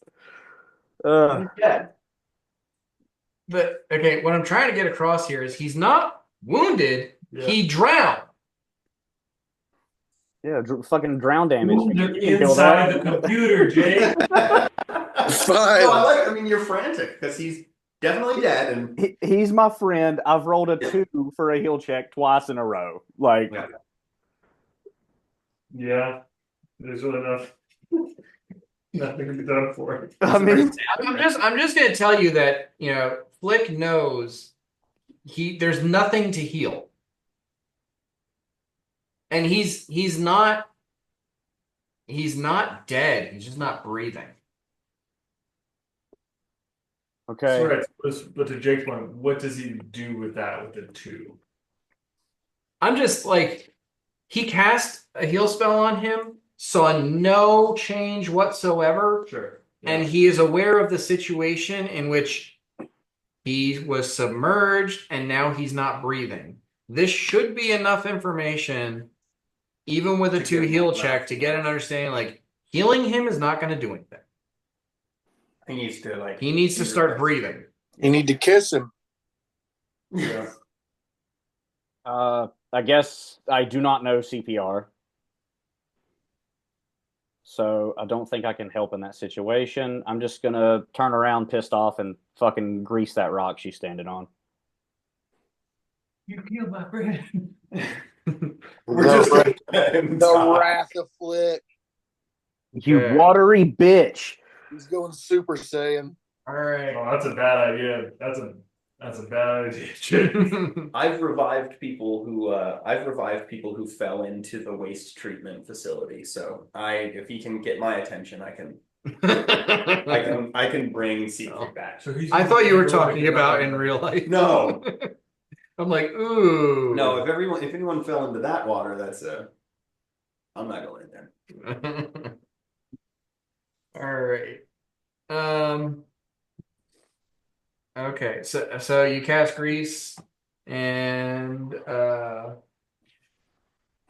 she got a 16 on her dexterity saving throw. I think the number to beat is a 15. Let me look. Yes, 15 is the number. Okay. So she manages You're out of to. range. You need to make her grasping line to work. You can 5 feet closer. 20 feet.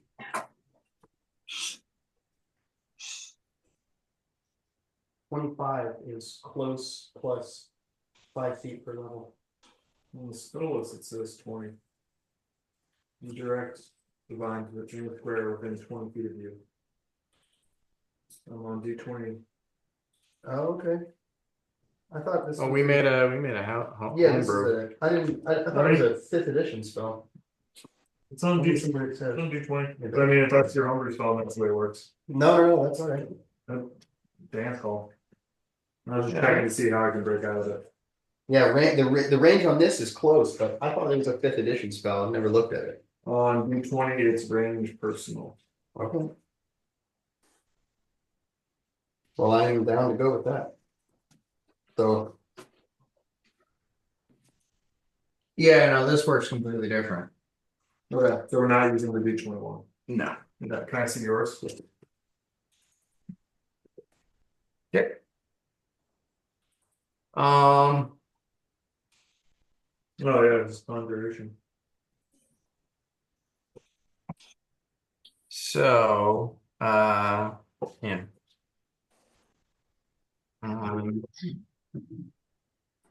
Siegfried's turn. The fucker's drowning. You can't roll a decent enough fortitude save to start breathing again. Orthog. He needs a green dog jumping up and down on his So now the rock has been greased.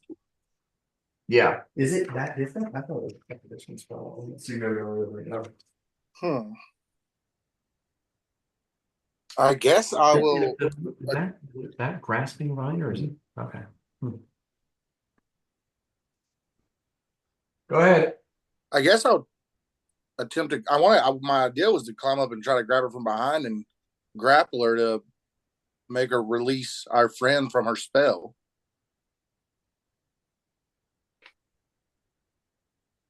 Okay. So you want to like grab her and pull her into the water with you? Yeah, I guess. Yeah, if I can reach her. All right. Make a combat maneuver attempt. Okay, that is a 17 on the die. Okay. Add your combat maneuver bonus. CMB 2. So 19. 19. Okay. And she's unaware of you. So she loses her dexterity bonus. And you're basically concealed, so you get a +4 on the attempt. So 26 compared to her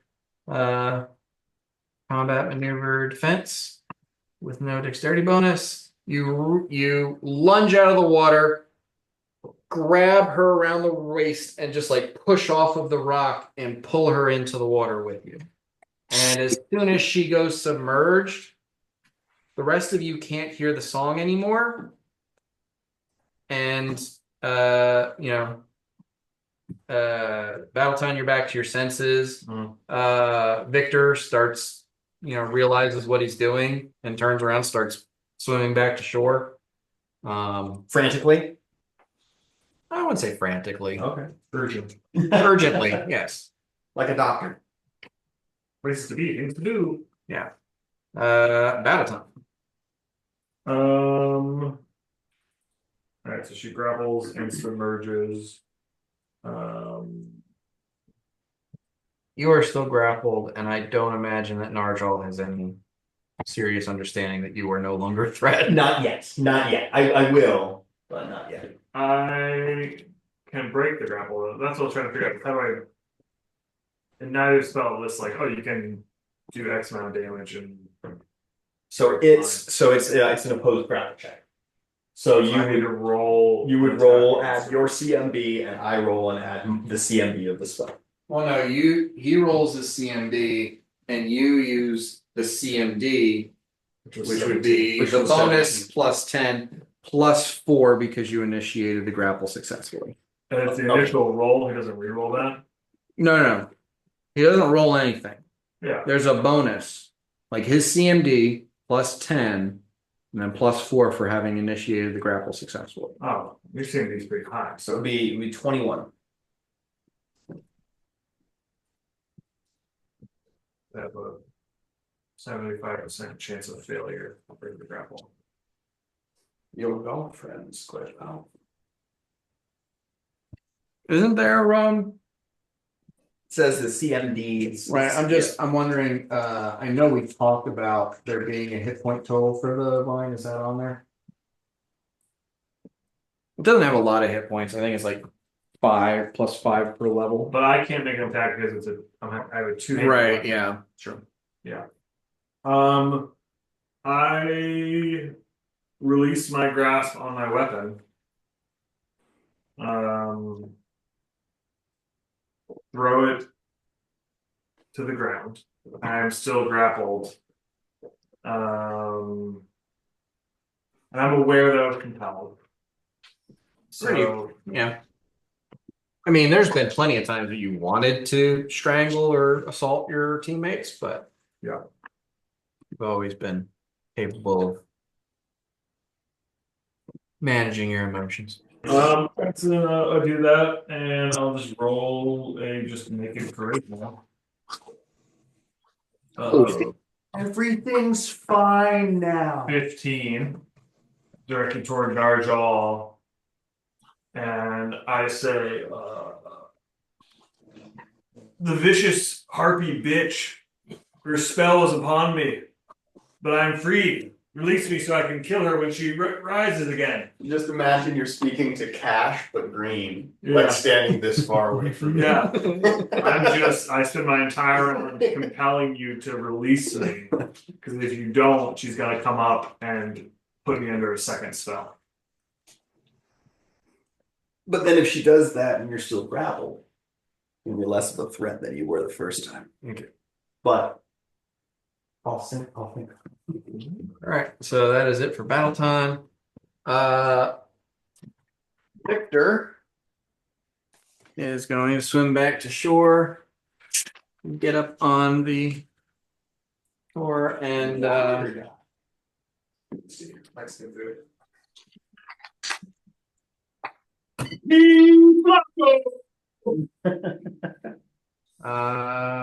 he is going to hold his action until he has someone to attack.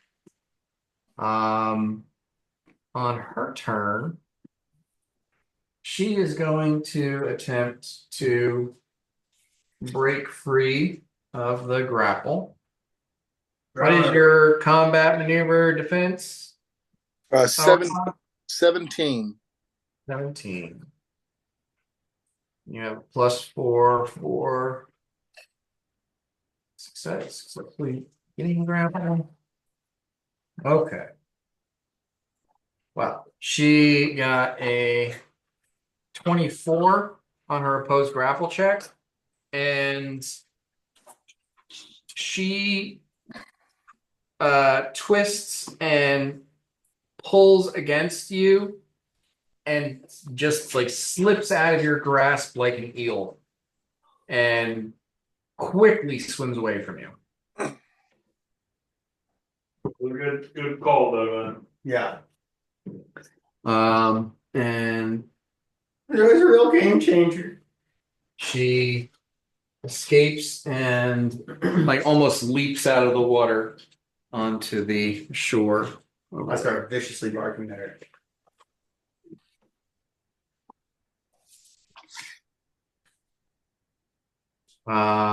At which point,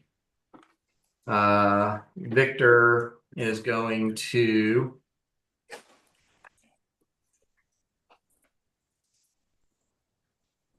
cast Limp Lash. Yeah.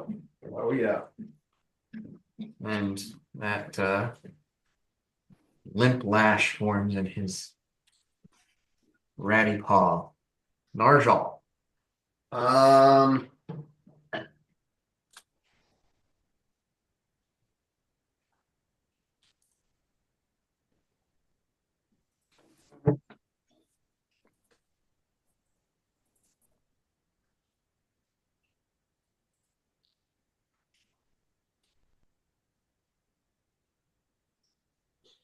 I am going to direct the vine to grapple a rock so that it doesn't grapple my friend anymore without dismissing it.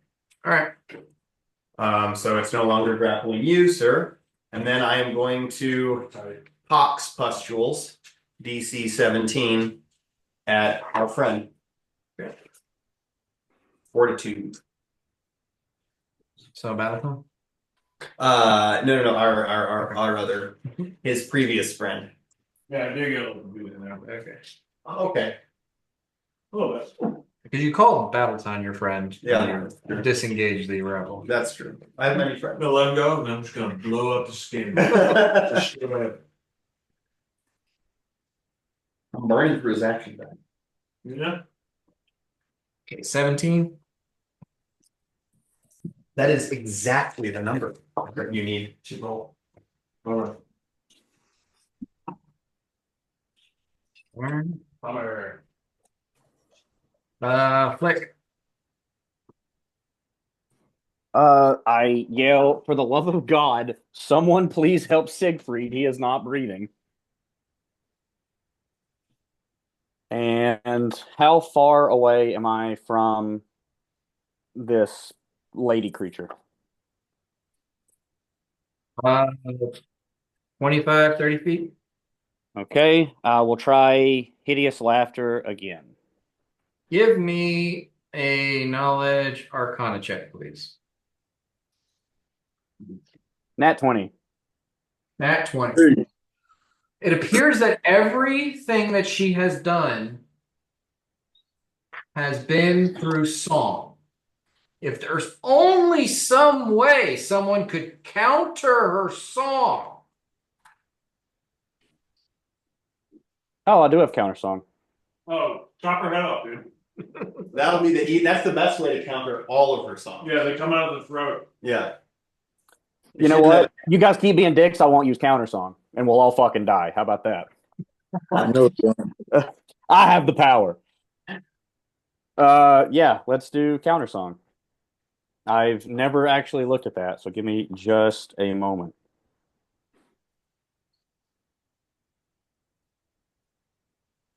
You ever tried to talk, but you're simultaneously being recorded, and there's like a 2-second delay, and you hear yourself talking back at yourself in headphones? That's what I imagine countersong to be like. It's like impossible. You can't do it. Okay, so I need to do. Okay, I need to do a perform check. Bro, it's just like breaks. Maybe you tried to sing to yourself. Well, listen to yourself on tape. Okay, so that's a 17 on my perform check. So any creature within 30 feet of me that is affected by this may use the perform check that I just made in place of your saving throw. And then I got to do that every round. All right. All right. You start singing a counter song in preparation for whatever she does next. And as you do so, next to you, you hear Siegfried wheeze as two, little spurts of water shoot out of his nostrils. And he, there's like a hissing, gurgling noise as he doesn't have a throat or a mouth, so he's not coughing up water, but he is like snorting out water, and getting his breath back. Ortha. I go in pursuit of where I'm fleeing from, try to catch up with her. And what is she again, Dan? What kind of?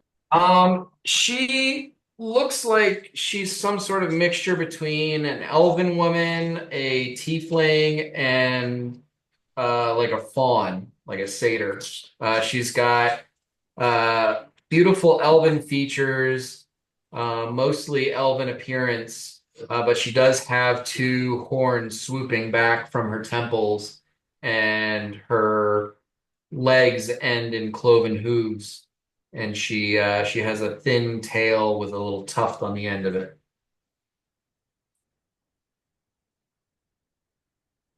But she is exceptionally beautiful, hauntingly so.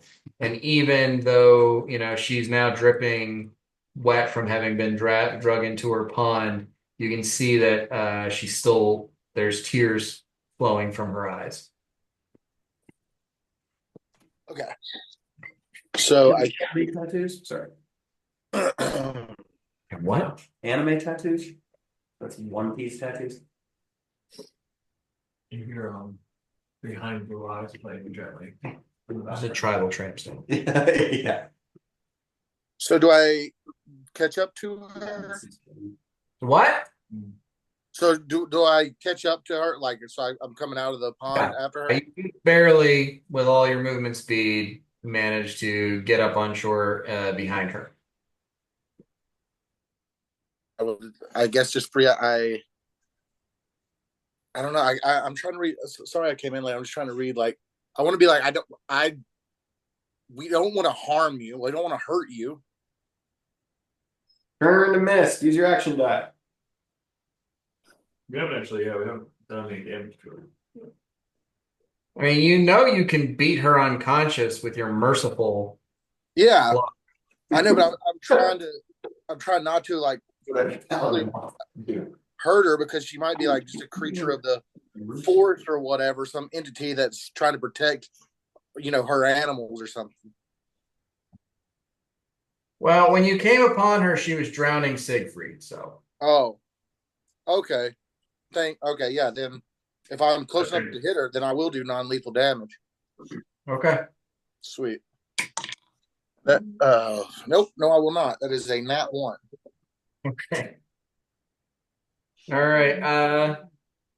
She is going to. I'm going to use an action die on that. She is going to wheel around with her ice blade and slash at you. Foils go my eyes. And you're cutting out. That's not great. That is only going to be it's only a 14 to hit, so no dice for her. With. Okay. I will be with. Battle time. I pick up my falchion, which is a standard action. Oh wait, hold on. That's that's a touch attack. So I think 14 is going to hit your touch armor AC. Yeah, mine's Okay. a 12.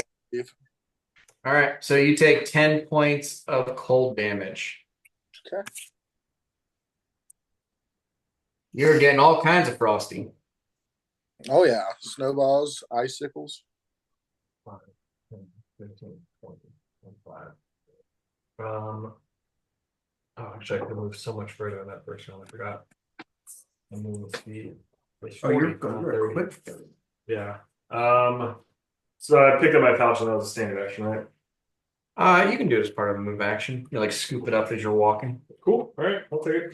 So I do that. I move into a flank, and then I roll to attack. Come on! Over a 15. That threatens a critical. The roll to confirm. That will probably confirm. It's a 15 on the die, which with my attack bonus is going to be a 21, and then 25 total.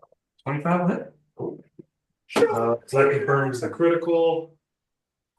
Going to roll 4 damage. Second crit of the night, and this time it's on the enemy. You love to see it. Love to see it. Bob, he's on fire tonight. That's right, Steven. Once he got it pointed at the right end of the field, he was unstoppable.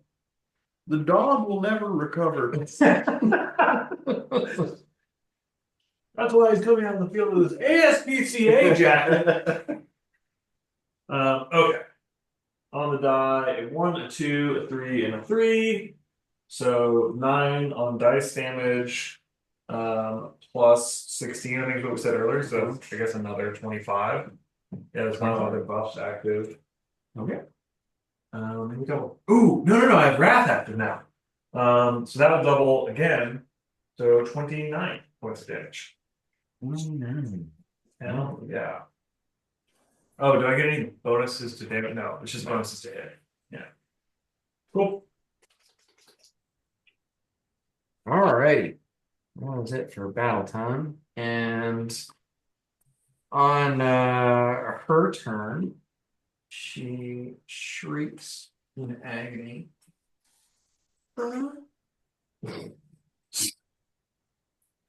It's not fun. And begins singing a lullaby once again. This time aimed at battle time. Actually, I don't know why I'm rolling.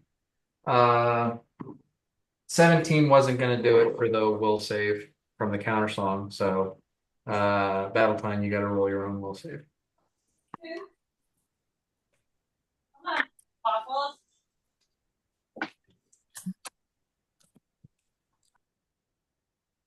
24. Will Okay. save. That will succeed. Excellent. And yeah, she's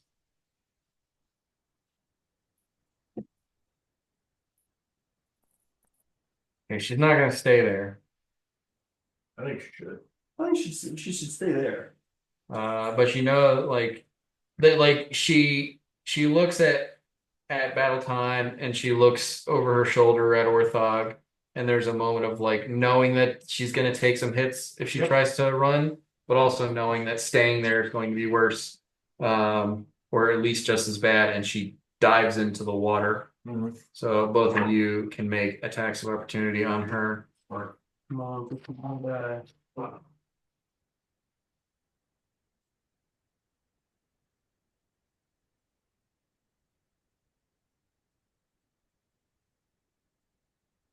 did you get that, Orthog? I think he's rolling. He went on mute. In the meantime, Sorry. I said I totally redeemed myself. I went from a 1 to a 19. dude, does that threaten a critical for you? No. No, it's up. Okay. I've got.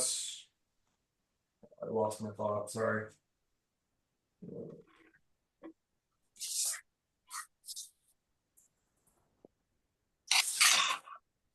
23 is what I'm sitting at right now.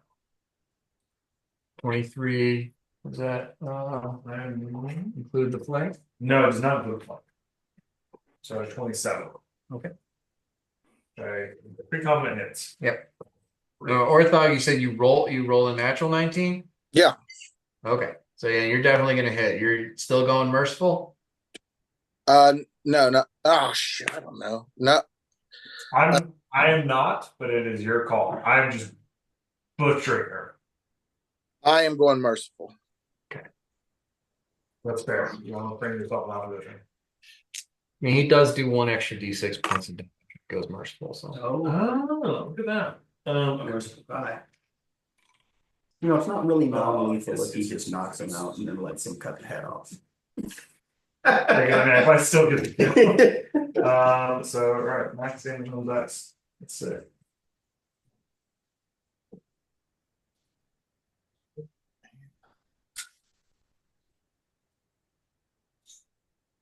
Twenty points of damage from the bottom.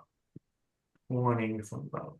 I'm gonna use an action die to add damage to it because I want to get her. Take one. I'm gonna use my last action die. Really just go full for it. That's a 2, so that's another 3 points of damage. So what did I say for 23? 23, great. All right.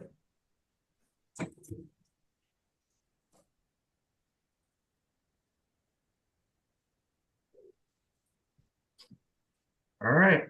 Orthog?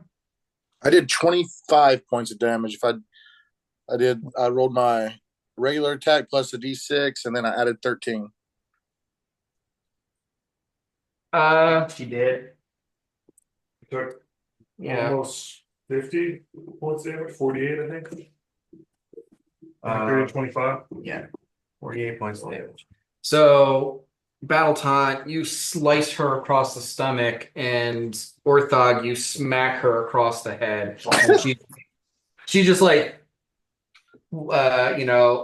drops to the ground. Stay here, I'll die. And She's on top spot. yeah, I mean, like, if she stayed there, she was gonna get the exact same. Yeah, the water was the right choice. And I mean, she does have dodge and mobility, so her armor class was higher from moving away than standing there. So it was a lose-lose scenario.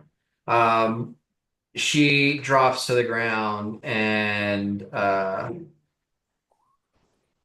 lays there bleeding, a raspy hiss coming from her mouth as she struggles to breathe in unconsciousness. Still so beautiful. So she is below zero, dying, not yet stabilized, but she is not dead. She's not dead. Do not kill her, Battleton. I was just about to. Why? Yes. Why not? Why not? She may have answers of this land that we do not know. You know what? She doesn't have her life. She tried to kill Siegfried. Yeah, and every time she talks, I violently attack the dog.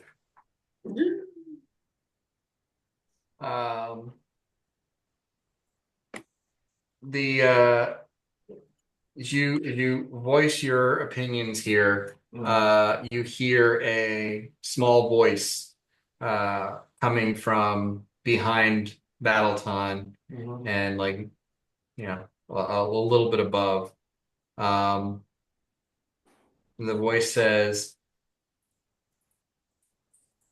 "The Testadin is right. You should stay your hand. She's more trouble dead than alive." Why don't you come out of that tree and I'll decide if I stay my hand. Voice says, "I'm not in a tree, silly." And you turn to the direction of the voice, and in a like small puff of glittering dust, you see a tiny feminine humanoid with insect wings appear and sort of drift around and over the pool. Smash. We're not doing that.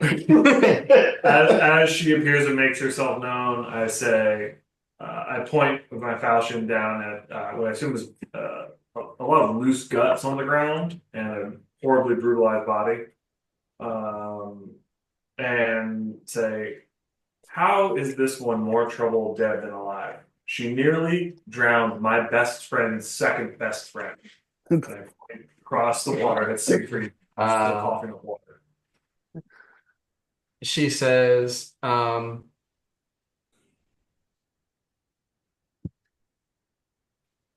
she's woefully unfortunate.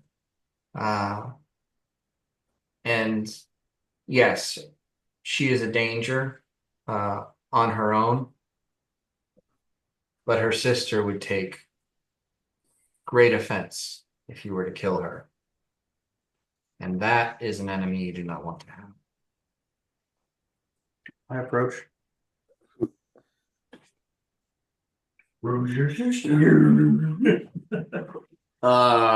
If I kind of hear that, I nuzzle the lady,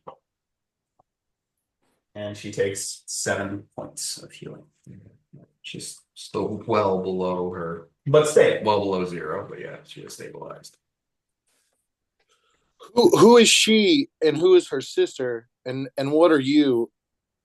What is this? And why is this? Who am I? Where am I? Glenn, these are Why am I? Well, yeah. Why are we? What are we doing here with this? Yeah. She says, the Forlaren at your feet. Her name is Gorgo. In a time once past, she was the nymph of this pool and a protector of the forest. But she has fallen to melancholy, and it has warped and changed her.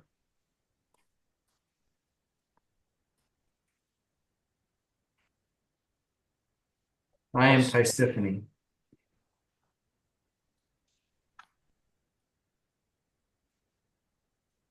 And I am in service to Gorgo's sister Ariadne, who has not suffered the same ill fate and might prove to be an ally to you if you make the right decisions. Can she be healed of her melancholy?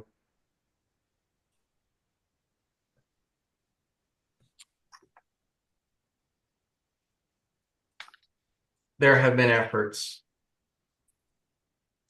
over a very long span of time. Ariadne has sought to cure Gorgo, but unfortunately, no success has been made, obviously.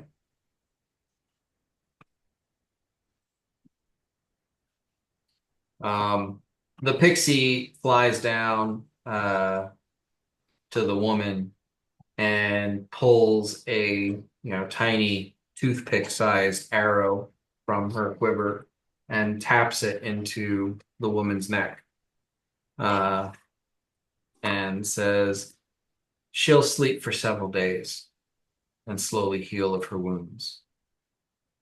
I suggest you do not come back here in that time.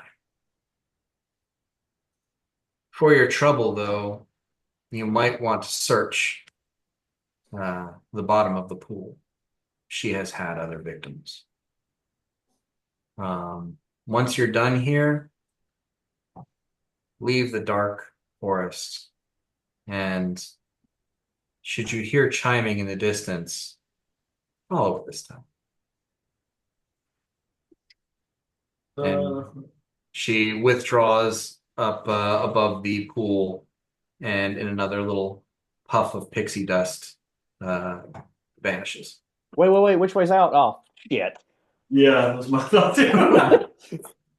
Like her sister will be grateful. It's like, do we cash that in now? Yeah, Like right now? what's your phone number? Well, she goes to talking about loot, and about all times just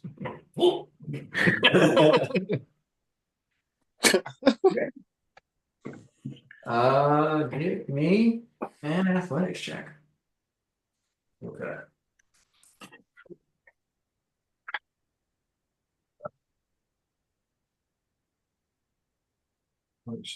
Oh, plus my strength, yeah. 17. Okay. You swim down into the water, and the pool, despite being fairly small, is surprisingly deep. You barely make it down to the bottom, which you figure is maybe 30 feet down. And you can see there are some remains, skeletal. You catch the glimmer of some metal, maybe weapons, some armor. Before like you realize, not an exceptionally strong swimmer. You need to surface and maybe try this a couple more times, get some better results to successfully recover anything from the bottom of this pool. I do that. I take out 50 feet of hempen rope and I tie it around this tree, which is 15 feet away from the pool. So the rope gives me 35 feet in the pool. And I just repeat that. I go down and then I use the rope to pull myself back up. I'm wearing armor, so I'm assuming I'm sinking and staying at the bottom. Or my buoyancy is significantly less.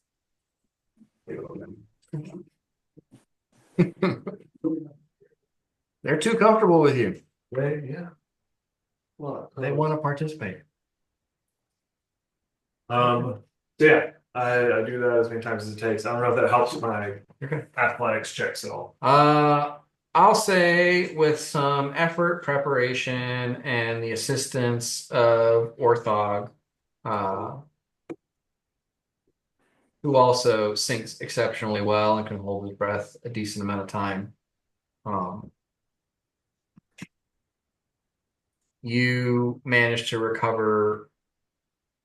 You take an hour or so scouring, and you manage to recover about as much as you can assume to find down here. There is a suit of leather armor that looks like it has lasted beyond its wearer, turning skeletal. Mm. There is a long spear that does not appear to have rusted.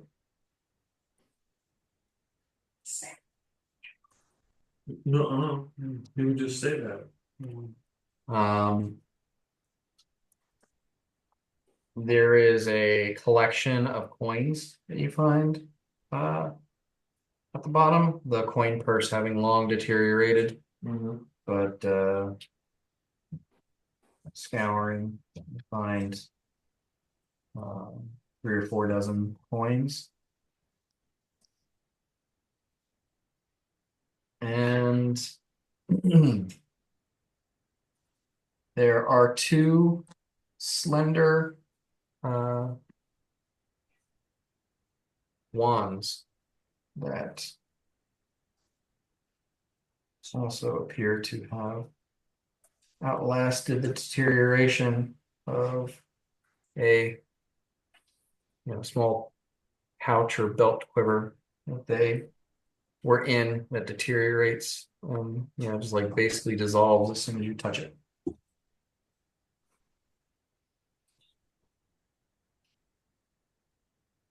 Cool. Was that everything? Everything else down there that you attempt to recover is, rusted to the point of just, uselessness, or has otherwise, degraded over time. And I lay the items out in the grass and ask my more magically adept allies to inspect them as I walk, squelching and wet, counting coins in my hand to untie the rope around the tree. all right, coins are simple enough. There are 15 gold coins, 12 silver coins, and 1 platinum. Pretty good haul. Who is checking out the gear?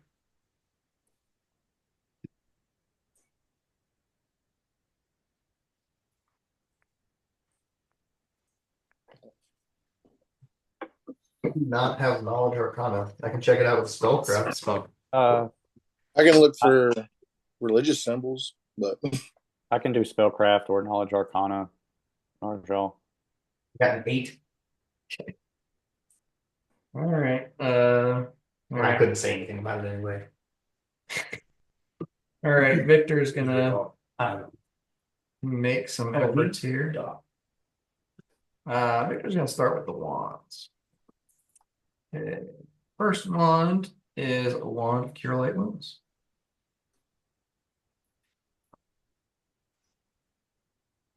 How many charge there? Um,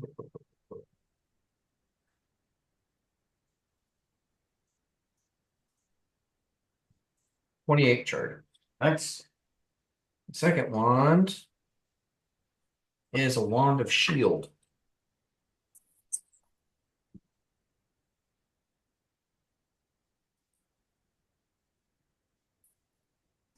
34 charges. Yeah, 4 charges. 30. Sorry. Those are fucking good ass ones. They're made with 50 charges. And he will take a look at the leather armor. He doesn't know what the leather armor is. And he'll check out the long spear. I'll give a shot in the leather armor. That's leather. The long spear is a +1 long spear of returning. Oh, sick. That's pretty cool. I don't think any of us could really use it though.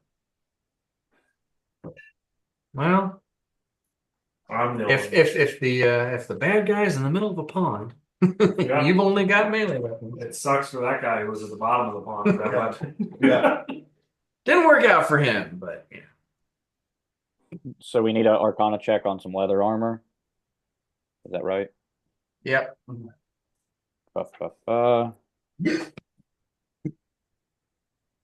Oh shit.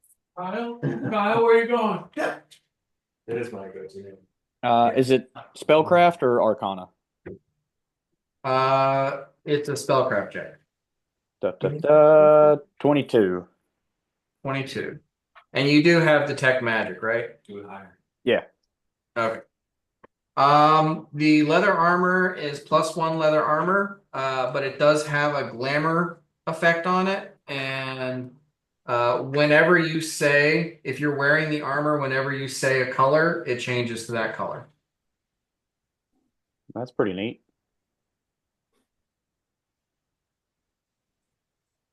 Obviously, that's what we're going. Currently, it is green. Camouflage. If I could, I would like to swim out to the rock, and I'd like to get up on it and take out a piece of chalk and write "Sorry about your melancholy, the Wayside Boys." Okay. Welcome to the voyage, clear days out. Do you spell boys with an I? Oh yeah, Can you spell it with a Z? Boiz. Hell yeah. We've got to come up with some kind of a Tolkien-esque version.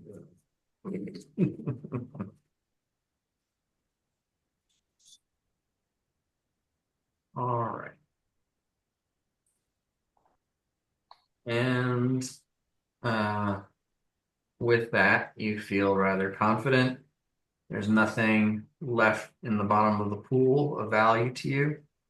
The woman herself seems to be only draped in thin linen clothing that has tattered and worn over the years. And her weapon she summoned with magic. So she's not carrying anything of value.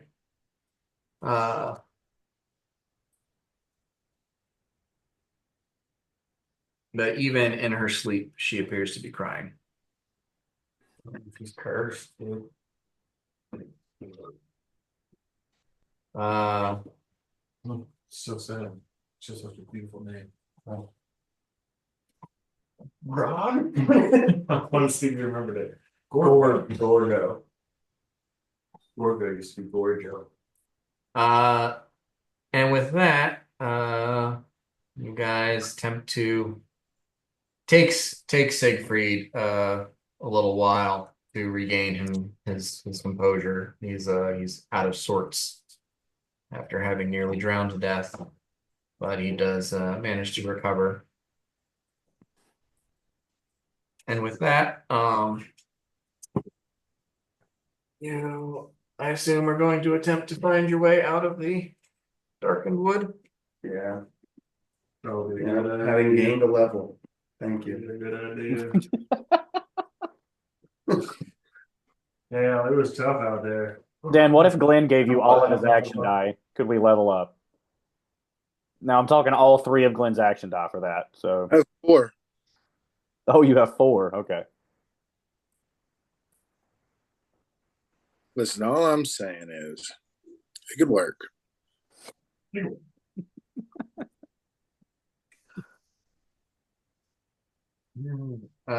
Who's leading the way out? Me.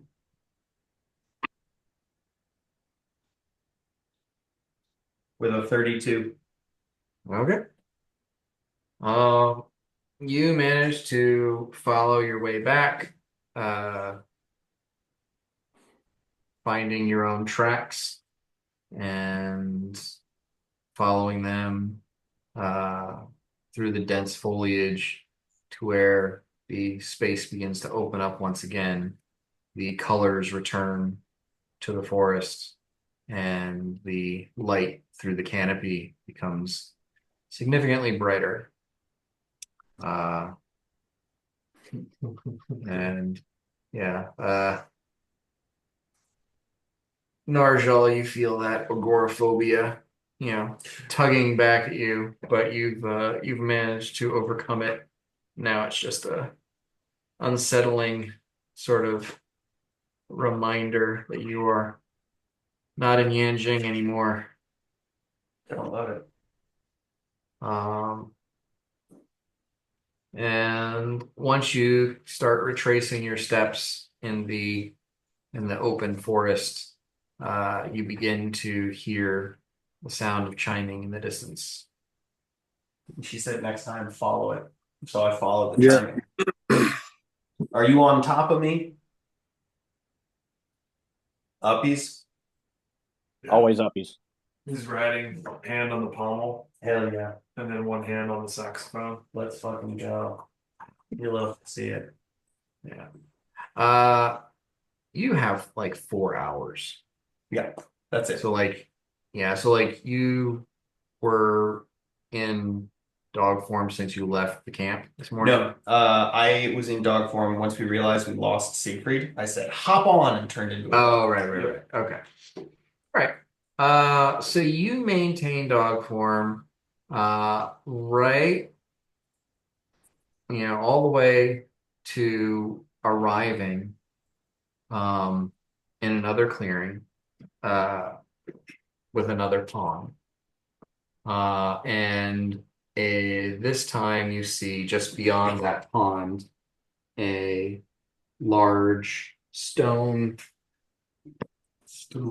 temple monument, something cool, standing just nearby. Large stone temple, and the top is great navigators. Pilots of the helm. And as you near the pool, you can see the crystal clear water, a rock in the center, and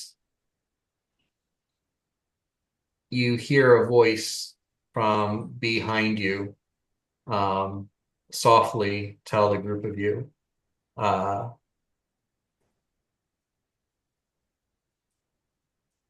she would appreciate it if you kneel and pay respects.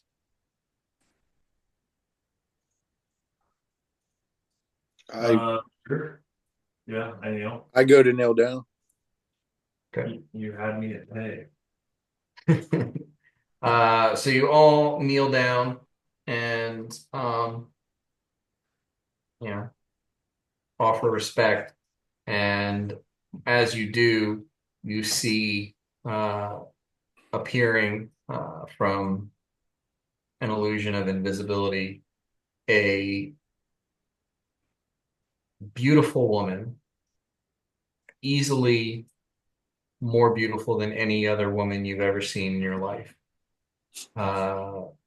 Her skin is literally radiant.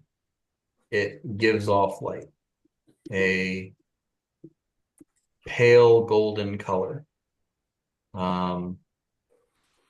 dark eyes that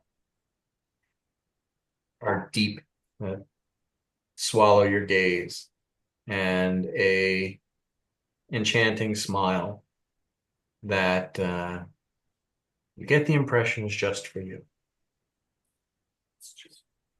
And sitting on the rock, one of her feet lazily skimming the surface of the pool, she says, Tysiphney told me that you spared my sister. I am sorry for the trouble that she put you through, and I appreciate you showing her mercy. My name is Ariadne, and I am the mistress of these woods, in a manner of speaking. Why have you come here? We are seeking to return our companion to his home. I gesture at Siegfried. Make a deception check. I'm not deceiving her. That is why we're in the forest. Oh, it's not. What? Yes, it is. What are we doing here? Yes, we came here to loot and pillage, but we came here because we saw his home and we're trying to find it. So that is not a lie. He didn't say he was from the castle, right? He said he was from the out. Did he say he was from the castle? We entered the field. Yes, he did say he was from the castle. Yeah, Okay. and then we came back here to take him home. Yeah. So we're specifically on whatever the fuck this forest place is To take to take him home. Now, if she asked that in the temple, yeah, that'd be a deception check because we're here to loot shit. This is not weird. Oh god. It's not a lie. That's why we're on this plane. Right?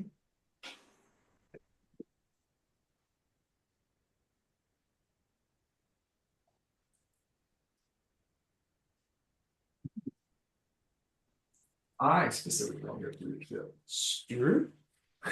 What are you doing here? Wow. What was that? I was already. I think Dyson just got home. She says, if that is your aim, you are asking for trouble.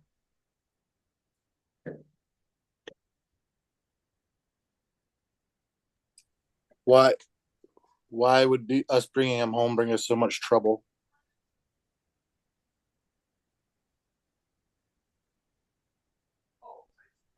As the master of the palace would not receive you well.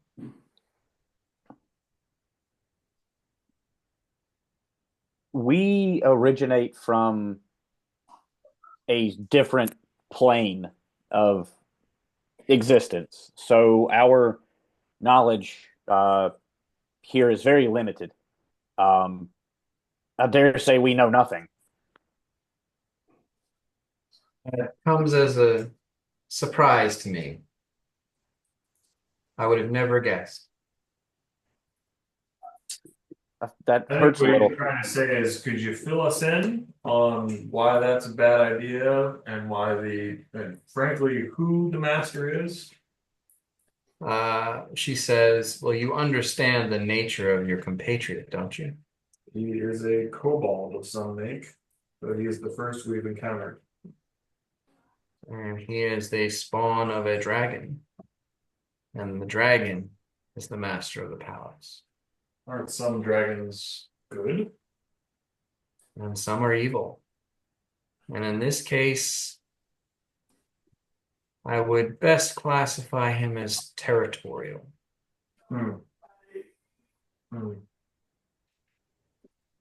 Well, Siegfried, We're going back to the.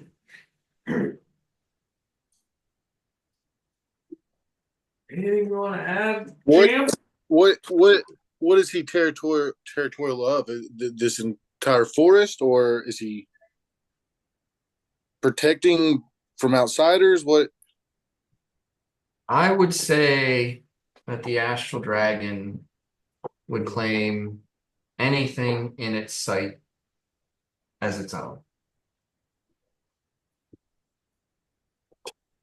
I'd pop back into a dwarf being.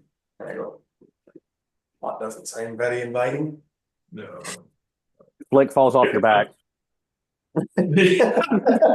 Oh, sorry, buddy. Sorry, dude. Didn't realize the spell was coming to an end, to be honest.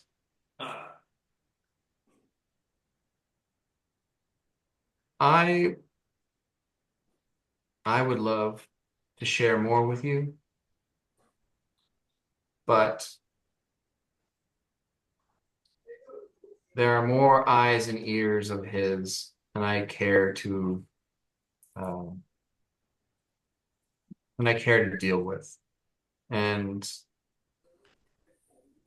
it's in my best interest that I only offer caution. I can't quite offer assistance.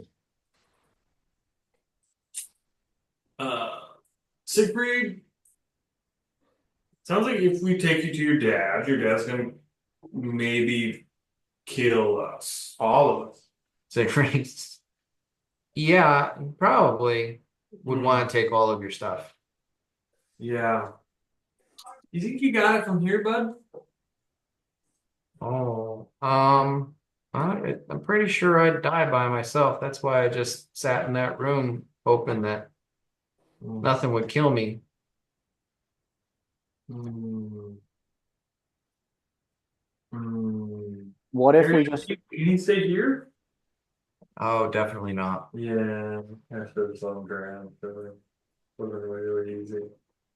I assume you understand the situation. I do believe he's rather harmless by himself, but should he rejoin his brethren, I would fear that he would quickly resume whatever task they were set upon, and that would include uh, defending the plane against interlopers such as yourselves. Oh, so if he hangs out with his buddies, they're going to attack. It's not, I mean, he kind of alluded to earlier, Yeah. like it's like a shared brain, Yeah. and he's not really himself. He having a singular identity is novel to him. Flick, this was kind of your little project. What are you thinking over there, bud? well let's put a pin in. Do we take Siegfried home and die or whatever? I don't think that it's really behoove into this conversation with our gracious host here. Um, I'll admit I was willing to end your sister in the moment, having heard her story and her plight. I feel regret for those emotions, and I would ask, is there anything we can do to help her? Oh, I don't suppose you have some sort of artifact that would resurrect a dead god. Not on me. We did find a really cool prison box, though. Well, I don't think my sister's coming back from the abyss without something rather miraculous. Can at this point, I don't have knowledge of religion. I was raised in a church, though. I feel like this is enough data points for me to connect the dots. No, No? Caitlin is Been gone barely a long time. referenced Long in time, okay. anything. All right. She's nearly forgotten. Like knowing about her would be a DC 30 religion check. Okay. But I know To- about her. To skirt that, I say, who is your sister? You met her. Didn't Gorga. you just say my sister Gorga? Oh, I misinterpreted. I said, who died? Uh, I worship a god. Gods don't die. she says the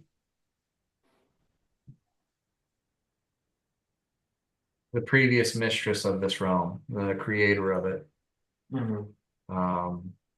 goddess of love and mercy, Kaylin. Valhan shakes his head again. She sacrificed herself to save her brother. Time so long ago, I don't know if it could be measured, but thousands upon thousands of years ago. This is Aaron. Who's her brother? Relanox. Relanox. Oh, Okay. yeah. All right. Yep. All right. Who's like a sub god. So she was full god, and he's a little like he's like he's one of the one of the bigger he's ones. one of the bigger ones. He was under. He's the god of honor and nobility. Okay. And she jumped in front of the blade of Golek when the two of them were in a duel and sacrificed herself to save her beloved.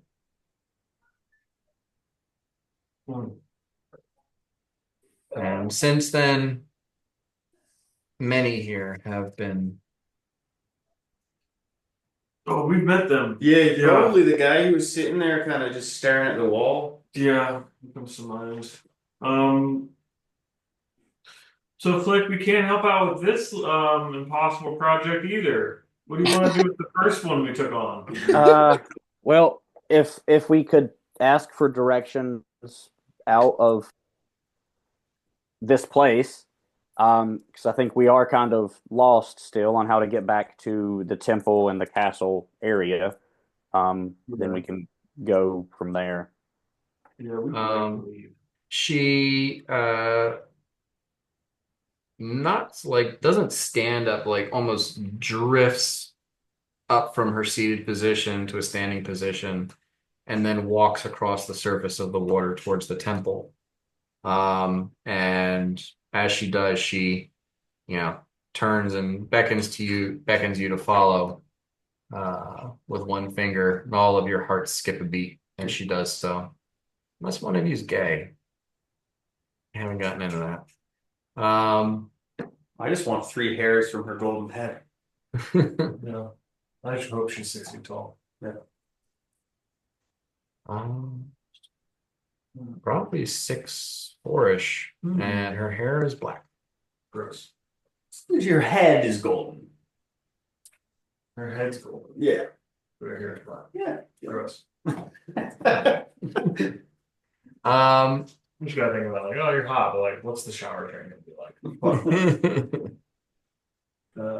like? She walks you towards the stone building on the other side of the pond, and placing her hand on one of the stone walls, the wall shimmers and disappears. We're back. And we're back. It's really dumb of you to say that. Inside, you see a magic circle on the floor that is highly reminiscent of the one you saw in the cathedral. Ergo, we're back.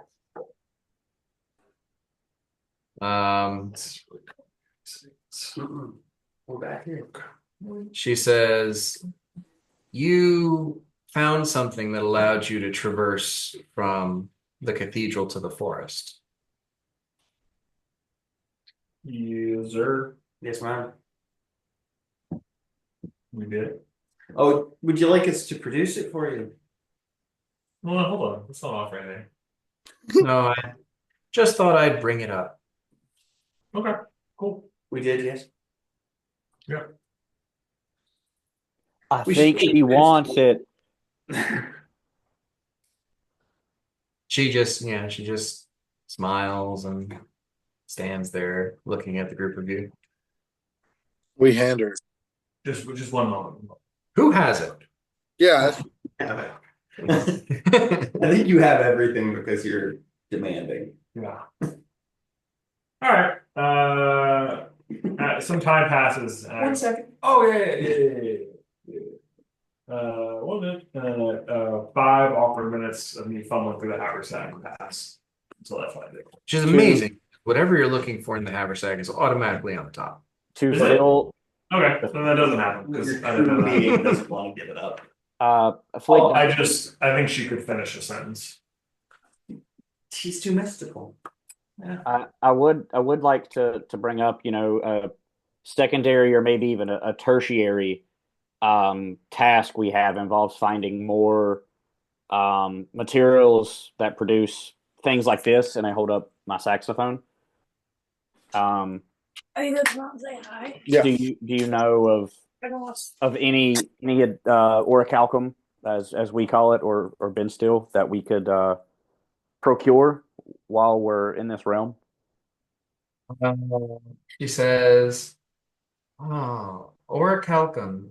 Yes. Well, here we generally refer to it as Elysian bronze, but rose by any other name, I suppose.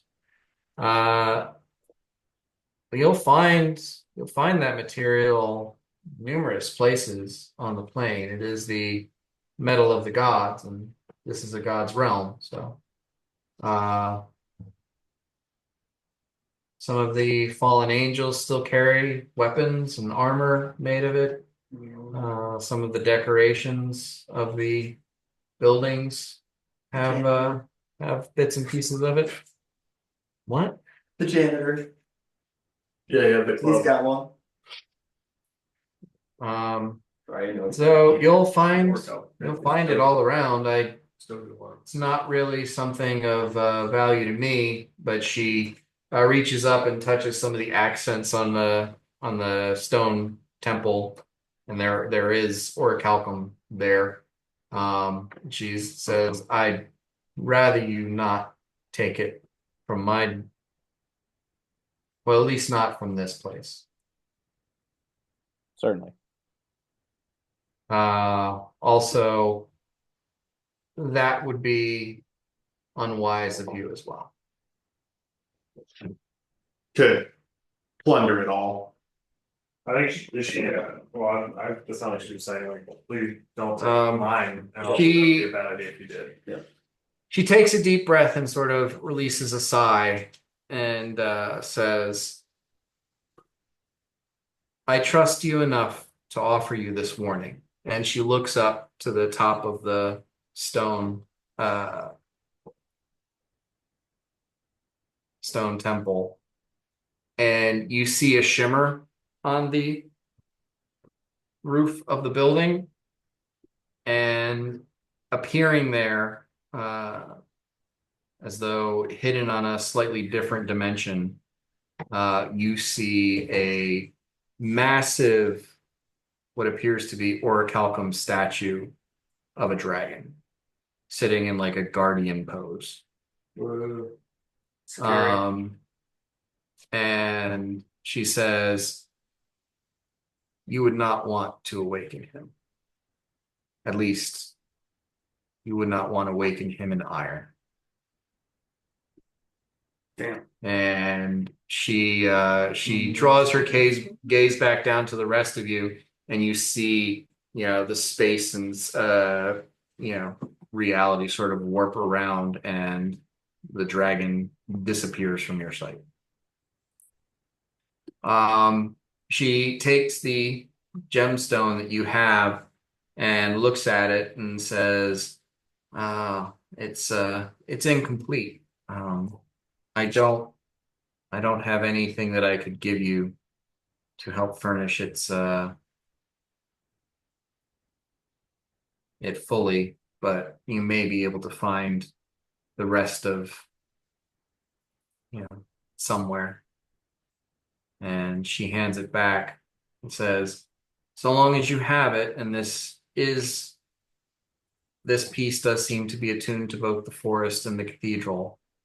You and whoever you wish to take with you stand in the circle and impress upon the circle some arcane or divine power wherever you draw your magic from, and you should be able to traverse from one place to another." Cool. Back.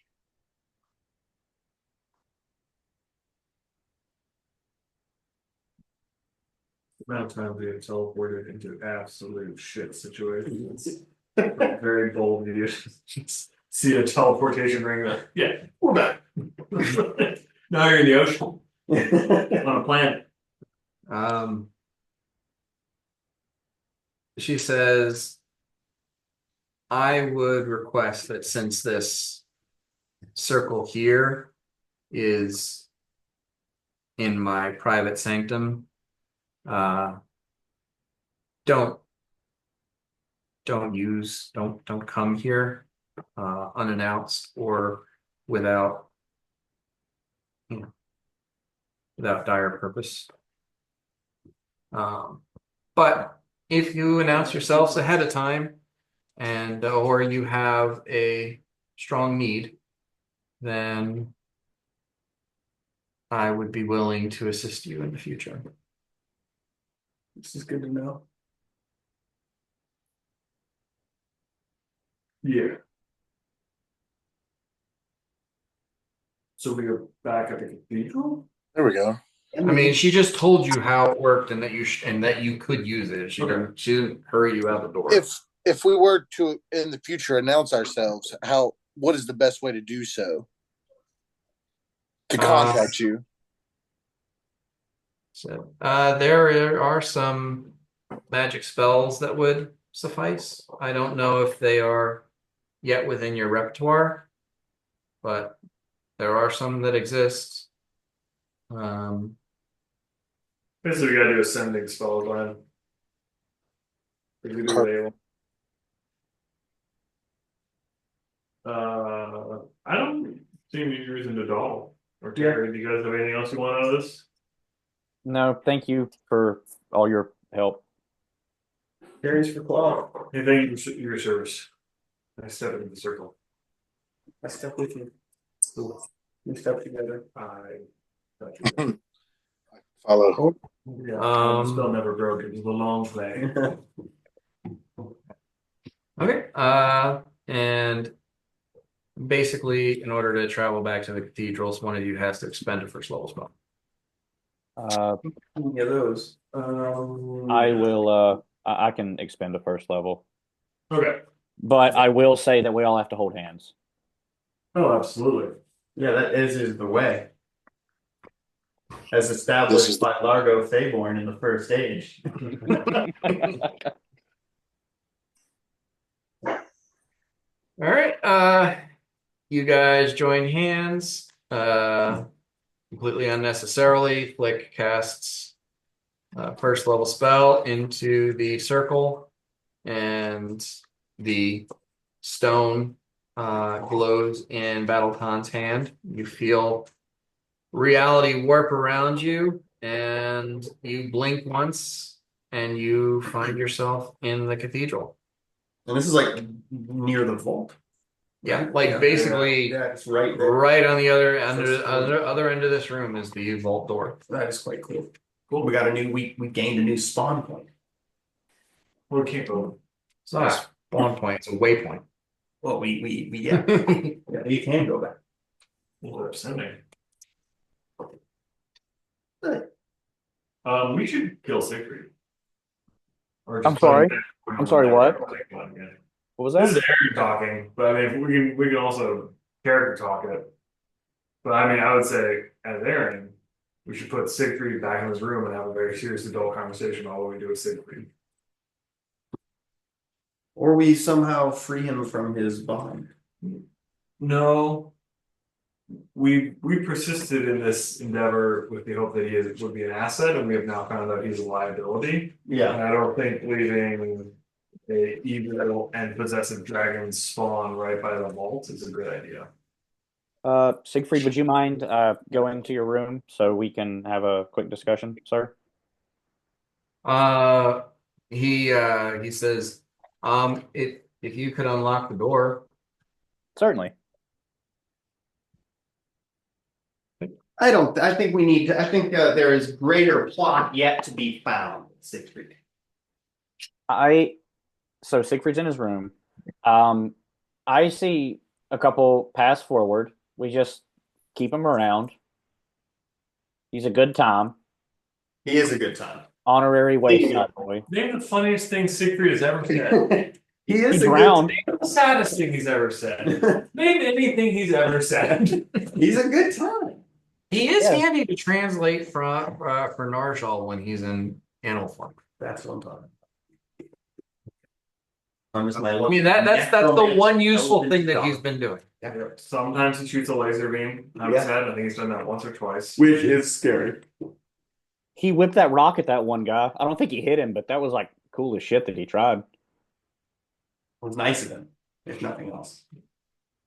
I am a greedy and capricious fuck. And the thing that I know for a fact is greedier and more capricious than me is a goddamn dragon. So why couldn't we just walk to the castle door or close to the door, just get to where he can make it the rest of the way, and then we just haul ass out of there?